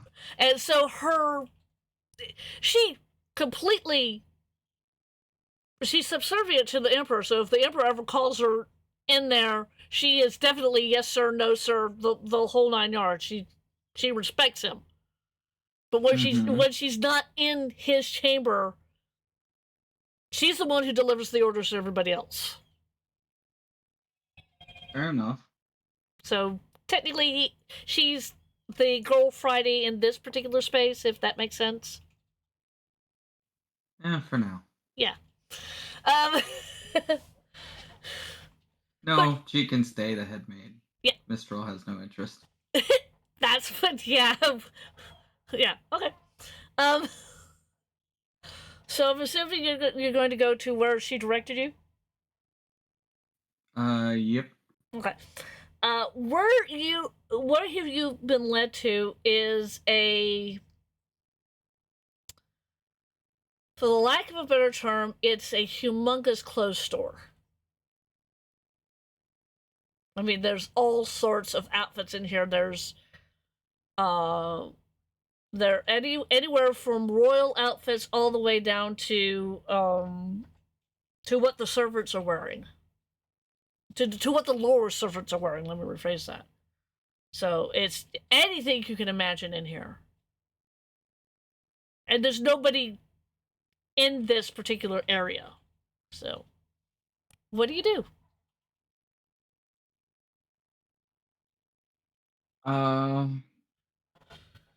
She's going to go and find an outfit she thinks would be suitable. Yeah, okay. It's probably, hardened like banta leather or something. So she can still cast. And she'll actually switch her robe part out for a jacket with a hood. Okay. And yeah, that's pretty much it. She'll make her dark head. She'll see if she can find some wraps or something for her head. Okay. And yeah, that's pretty much what she'll be in. Okay.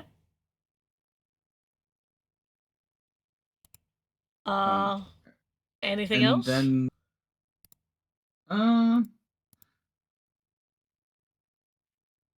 no, not currently. She is gonna go hunt down her ship at one point. Okay. Are you going, because I hate to ask this, but what were you down to after that lovely fight with the master? 14. After healing everything back in the temporary hit points, I was at 14. You were at 14? Yeah, he was at 11 before he went and healed. So you two did a wonderful job of beating each other up. Just absolutely wonderful. It was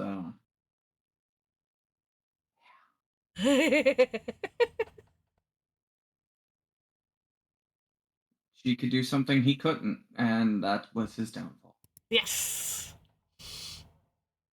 So I'm assuming at some point before you go and look for your ship, you're going to take a long rest so you get your hit points back. Well, she was going to take the long rest on the ship. Oh, that's fair. So yeah. So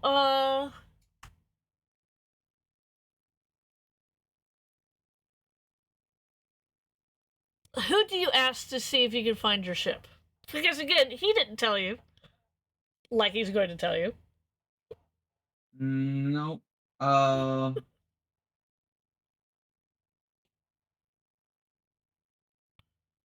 She will simply ask one of the servants. Okay.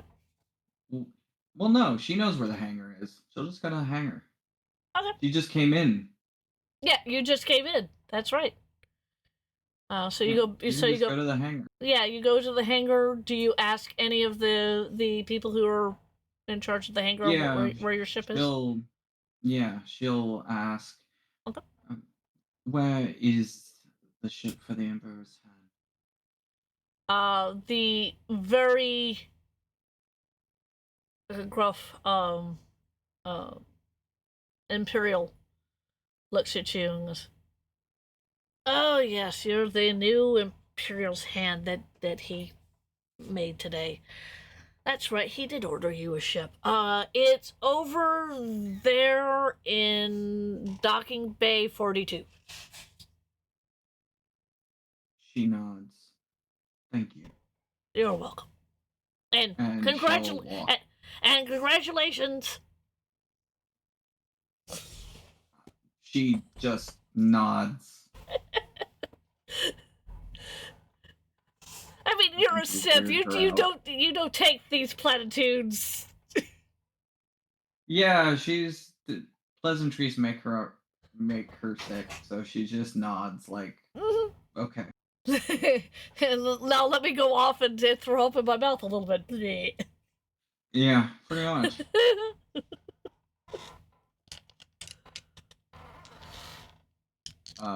So yeah, make your Okay. way down to berth 42. Okay. You find your ship. It is a beautiful ship. It is. Oh, lordy. I get to look that particular. It's a Sith interceptor. If we're doing that. I think. The Fury class Imperial Inceptor? Interceptor, yeah. Yeah, Interceptor? Yes. Yes.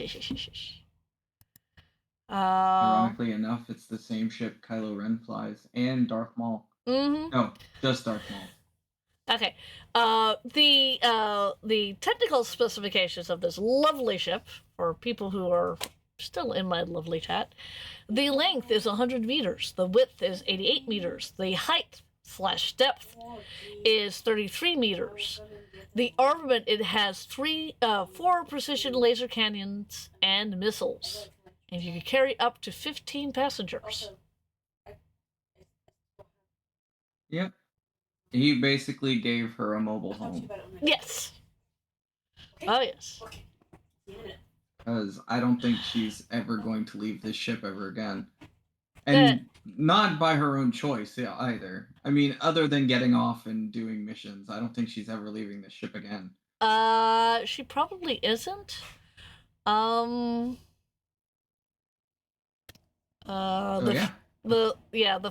Fury class was most. I love the characteristics. The Fury class transports were commonly utilized by prominent Sith warriors and Sith Inquisitors, i.e., you, as their base of operations throughout the important missions from which they were assigned. For this, the interior was included a large communications room with a holo projector, which is probably where you're going to get your messages from the Emperor. As well as cabins for the ship's crew, which you were only one, and a conference room. Yep, a whole lot of space for activities, I guess. All sorts of activities, yes. Did I mention I hate the movie Step Brothers? Sorry. I do. I haven't seen Step Brothers, so don't worry about it. Anyway. I even have a concept art of what it looks like. It looks very much like a very large TIE fighter, which I suspect is the point.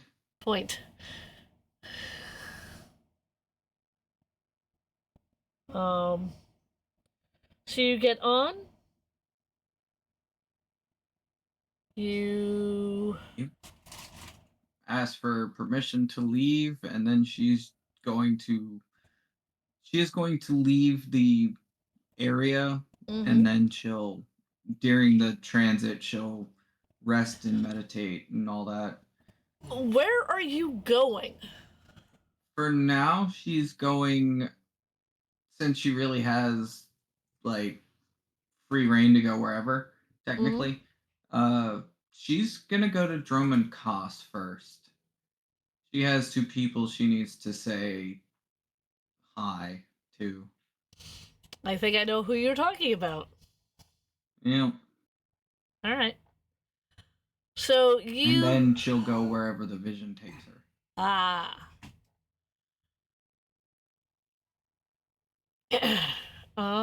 Let's see here. So,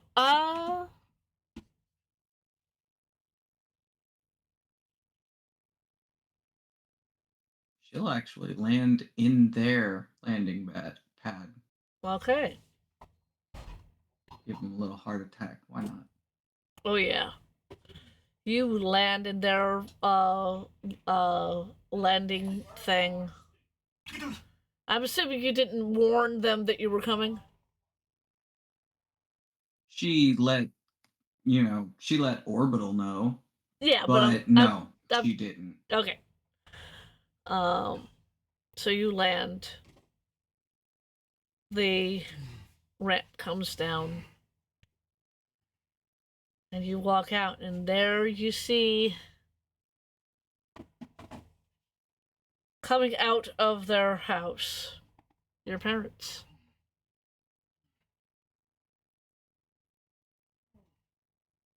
She just kind of gives them a sideways grin. She'll walk down the ramp. And they're looking at you. For the record, she was spotless and green when she left. Mm-hmm. And now she's covered in tattoos. Yeah. Tattoos. They're looking at you. Your mother looks at you and goes, "So does this mean that you're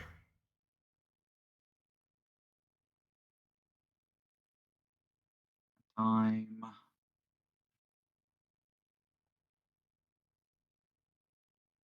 a Sith?" Oh, I'm so much more than that. But yes, she says. She'll walk. She'll keep walking towards them. Mm. She hasn't made any hostile movement. Okay, that's fair. I mean, she's on technically the capital world of the Empire. She's not stupid. Yeah. As I have stated multiple times. Yes. Your mother does the almighty sigh that all mothers do. You've heard it. Mm-hmm. You heard it when you left for Korriban, and now you're hearing it when you get back. It's mothers don't change.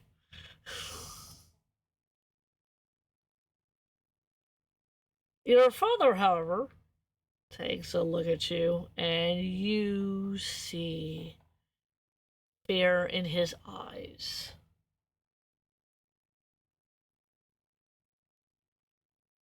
The dad has the appropriate reaction. Yes, he also remembers what you said when you left.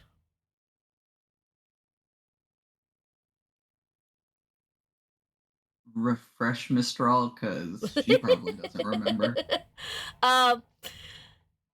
When you left, your father made a very poignant, derogatory comment about you going off and quote following a hokey religion. His words. It was very, very rude. And yeah, that's what he said to you, and your comment back was, "Wait until I return, and you'll see what kind of hokey religion." Mm-hmm. Yeah. Yeah, why not? She has enough dark side in her to make it to where even non-force sensitives can understand. Oh dear, oh dear. I'm gonna have to roll, aren't I? Probably. She's basically doing the equivalent of, you know how people like Goku hide their power levels? Mm-hmm. She was doing that. She isn't doing that anymore. Oh crap.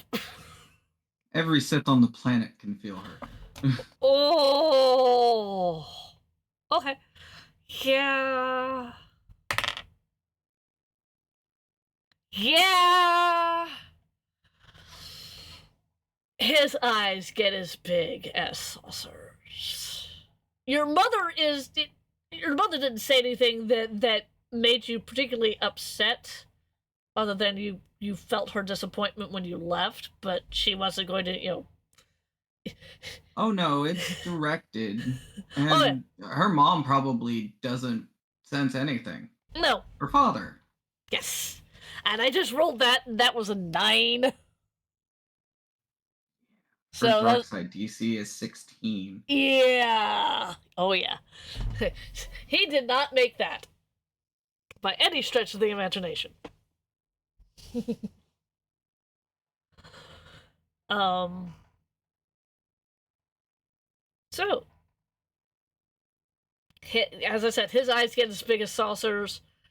Your mom just kind of looks at him and goes, "What is it, dear?" Uh, uh, nothing. Nothing.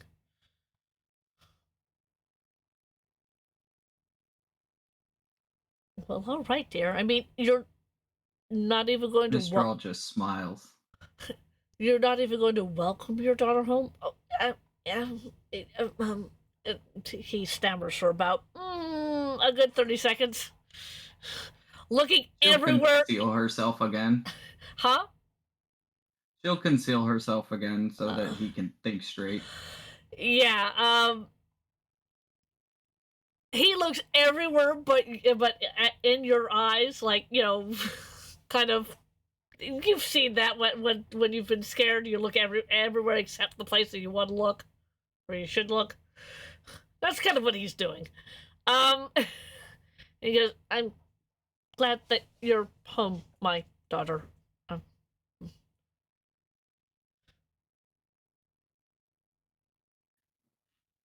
and your mother goes, "Yes, we're both glad that you're home. Are you staying here long? Do you have time to rest?" I have perhaps a day or two. I am currently on assignment. So soon. Oof. She nods. All right. So you probably can't tell us what your mission is, can you? No, but I can tell you well, it is for the Empire, she says. And she'll actually remove her hood. Uh-huh. Her head wraps have the seal of the Emperor in them now. Yep. Basically the symbol of her position. Oh, yeah. Now let me... Oh, boy. Oh, come on. Really?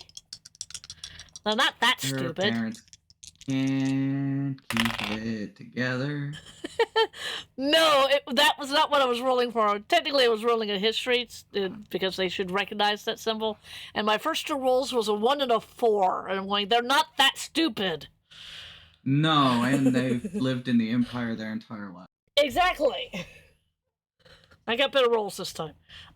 They look at the what you have on. Your father's eyes, if they could get any bigger, they'd pop out of his head at this point. Your mother goes, "Well, now that is quite a promotion." She nods. I assume her dad's Leku are just spazzing the hell out. Ah, they are. Your mom is cool as a cucumber. That's fair. They're like hanging down her back, his are over his shoulder, going. Blah, blah, blah. Exactly, going, "Oh crap! Oh crap! Oh crap! Oh crap! I have just pissed off this particular person. Oh crap! Oh crap! Oh crap!" Mm-hmm. Yes.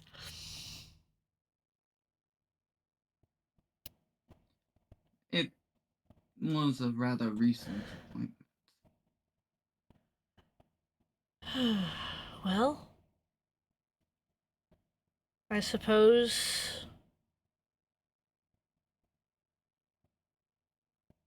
Well, I'm at least happy for you, even though you can't tell us what kind of mission this is from him. I mean,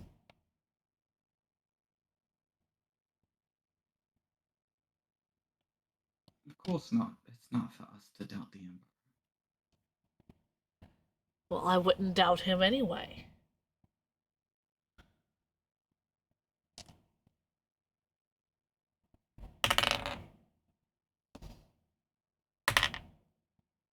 Okay. I did say that I would come back after I was done. Sorry. At least you can't say I didn't keep my word. And you did, and we are greatly appreciative of that.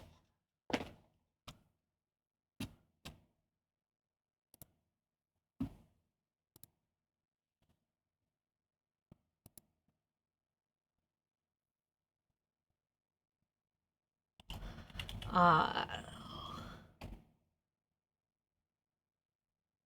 oof. Sorry. You're fine. I'm just kind of catching up.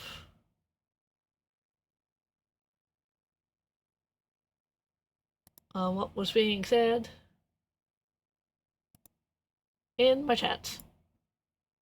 So, give me a. Fair enough. She'll, for what it's worth, she'll look at her parents and say, Mm. "Shall I find myself other lodgings on the planet, or is my room still available?" And it's probably inappropriate, given I was 5 the last time I was in it. Mm.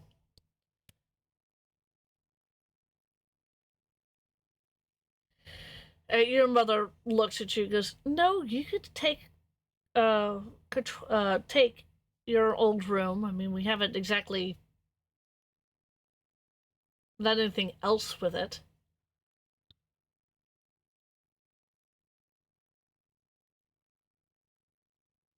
Well, I appreciate that. Mm. Your dad She has. looks at, Yeah, your dad has not said a word. This complete conversation is between you and your mom. His look at you, it's still kind of going. "Nyeh." Like he hasn't calmed down yet. Mm-hmm. Yeah. And she's just gonna make it worse. Oh yeah, I bet she is. She looks and says, "Well, it seems you look pretty shaken up for what did you call it back then? Hokey religion." Oh boy. Oh boy. Yep. Okay. Uh. He kind of.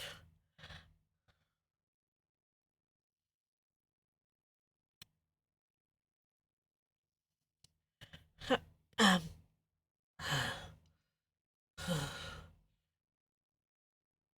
He looks like he's.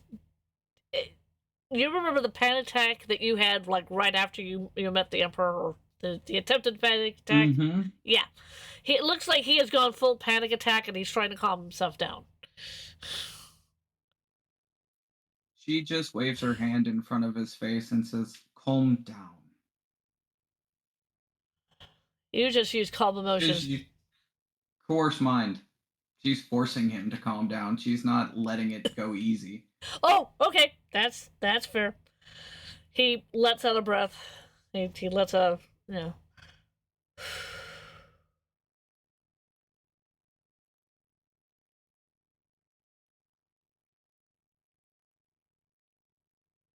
I'm sorry I called it a hokey religion. I was upset that you chose to become what you are. I was kind of hoping that you would follow me in my footsteps and become a spy. But apparently, that didn't happen.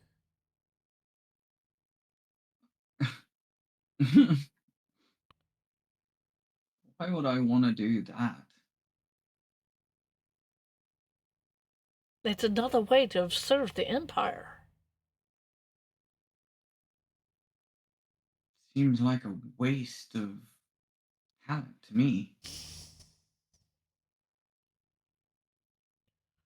Quite possibly.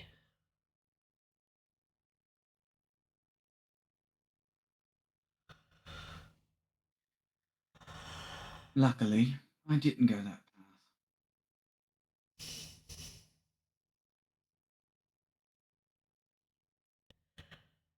Yes. Oh, right. Remind me to tell you the story of my tattoos. He says, still grinning. Okay. And the three of you wander into the domicile that you called home for the first 5 years of your life.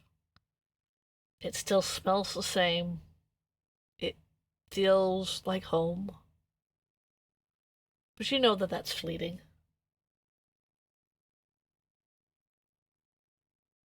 Yep.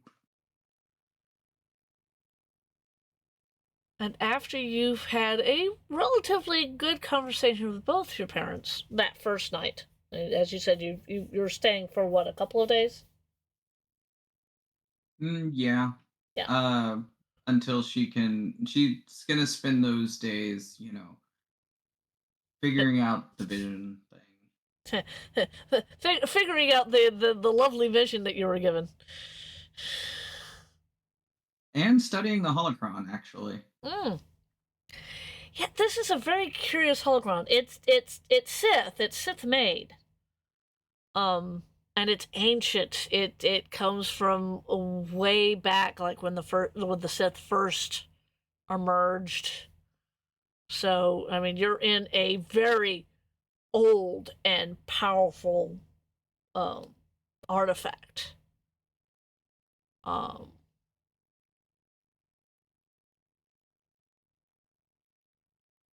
Yeah. She's gonna do all of that. Maybe even use the holocron with its dark sidiness to as a focus. okay. But yeah, that's what she's doing for at least the you know first 2 days. Okay, that's fair. Um, Um, so her parents will probably not see her. She'll just be in her room. well, I mean, they are going to like insist that you eat because they are your parents. I mean, if they can get her out of her meditation, sure. They know better. Uh, Basically, what they're going to do is they're going to very quietly and carefully. Well, it's mostly your mom. Your dad won't be anywhere near you when you're like this, but your mom will very quietly open the door, put a plate down while you're meditating, and quietly close said door. She doesn't even bother you. So when one of the times when you come out of your meditation, there's food there. Kind of Fair. kind of that thing. You're being fed. It's just that they're not bothering you while you're doing your meditations. Mm-hmm. You're doing what is commonly known as hyperfocus, but you're a Sith. Kinda, yeah. Yeah. I know hyperfocus very well. So do I. And then the immediate burnout after. Aha! I've had that too, so we're in good company.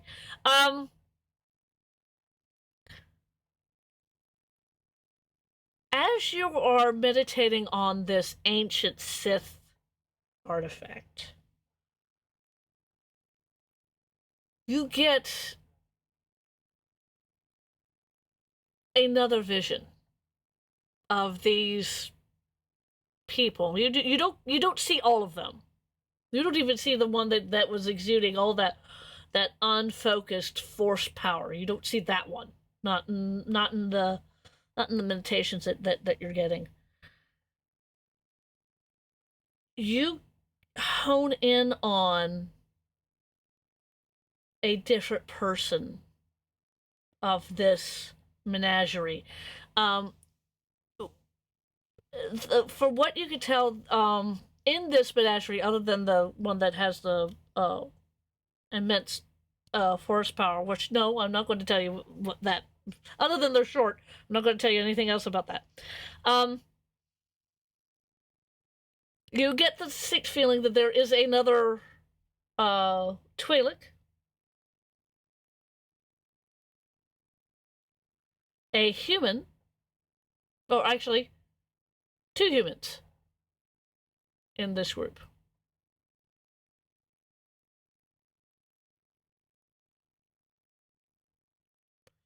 And the second human also exudes probably not to your level of force, but is still force sensitive. Actually, the other human is also very force sensitive, but it's very bright when you think about that particular person. So you kind of get the feeling that he's on the other side of the cookie, as it were. Mm-hmm.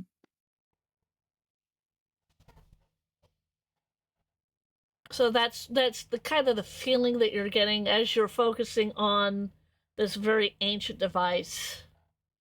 You still have no idea where they are.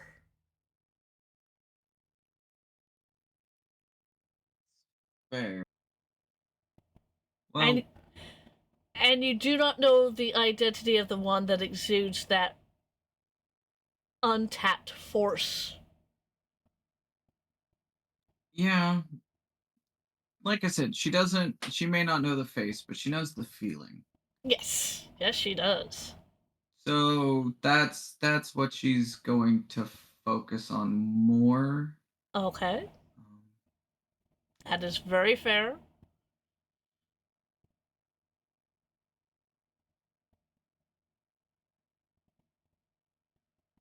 Hmm.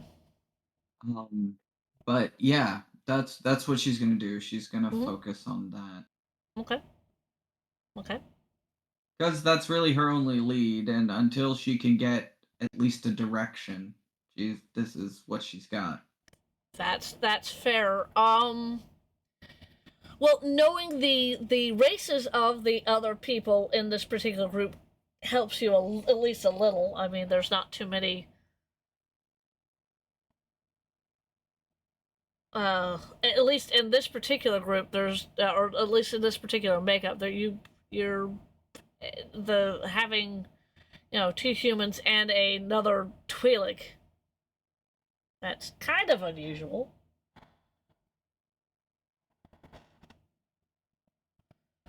Um, and the Yeah, and this short person, you just that is what's mystifying you the most, is this short individual. You cannot discern a race. You cannot discern anything else about this individual. Not a well, gender as kind of. let's put it this way. Mm, Once she realizes she can't get that, she only uh-huh. wants one thing: Yeah, a direction. a direction. Okay. Uh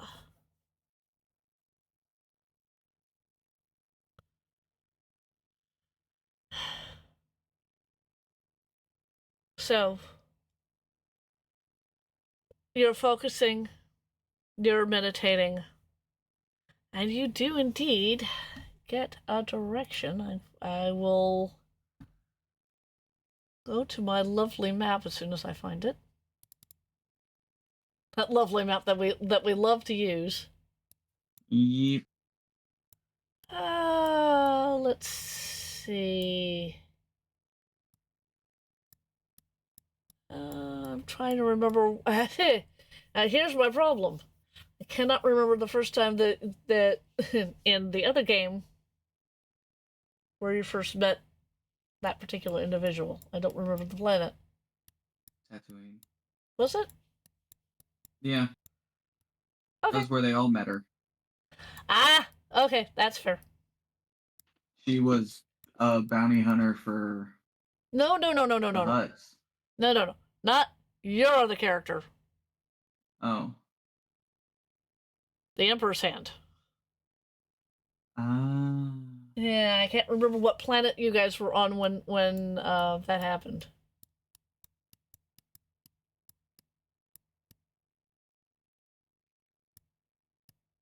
Uh,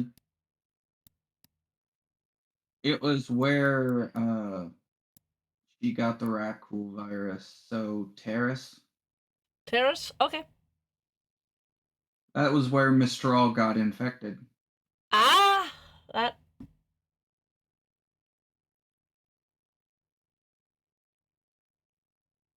Okay. Wasn't it during the WWE type session?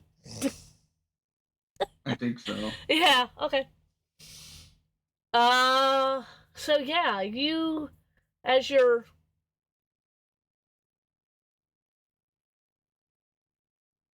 where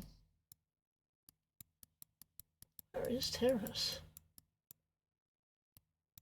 Oh, there it is. I see it. Yeah, Found it. they ended up coming out as like tag team partners or something, and we ended up trying to rock them, and they ended up not doing well. Yeah.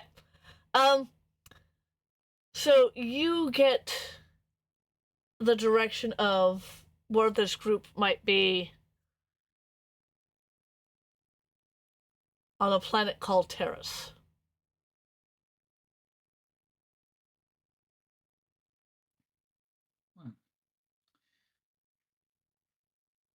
Well, that's good. I won't have to hear my father's quivering anymore. And by the way, in the middle of the night one night, she just leaves. Okay, that's fair. Says nothing, just leaves. Yeah.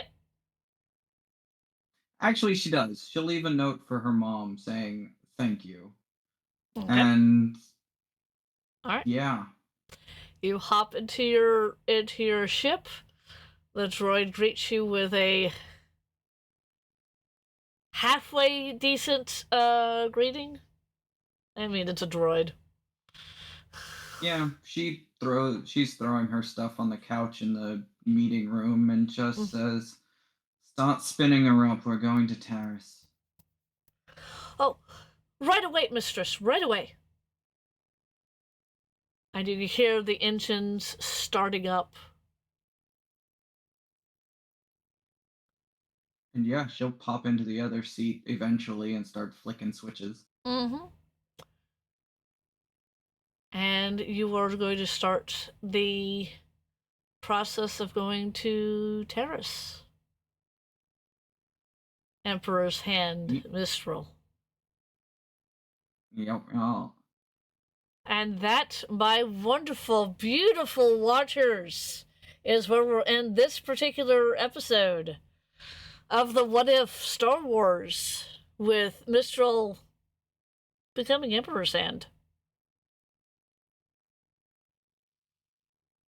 Join us in 2 weeks. Next week, we will not have our Heroes game because our wonderful production Ugnaught is going to be going to a wedding, so we will not have a thing. So his channel will be dark, my channel will be dark. Yes, Mistral's coming for you. But we will return the week after to finish this lovely little twofer. Intimidating parents! Disgraceful, I say!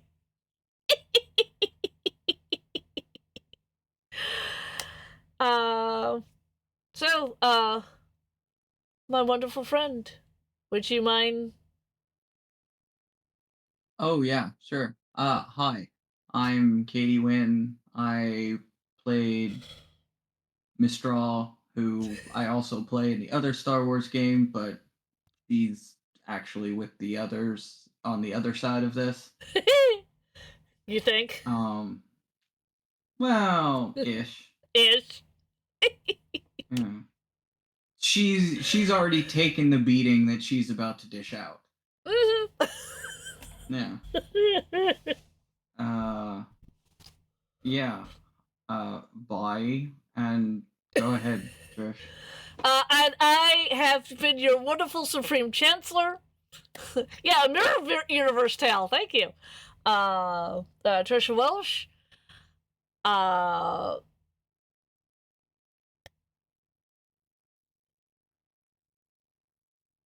Yeah. Oh,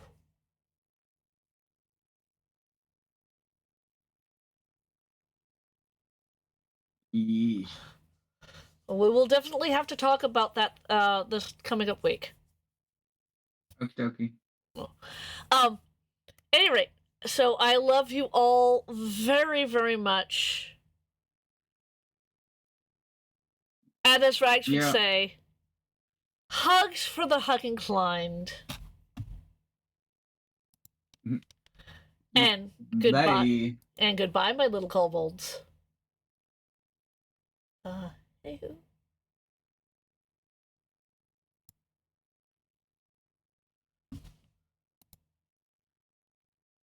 Oh, I never put that up.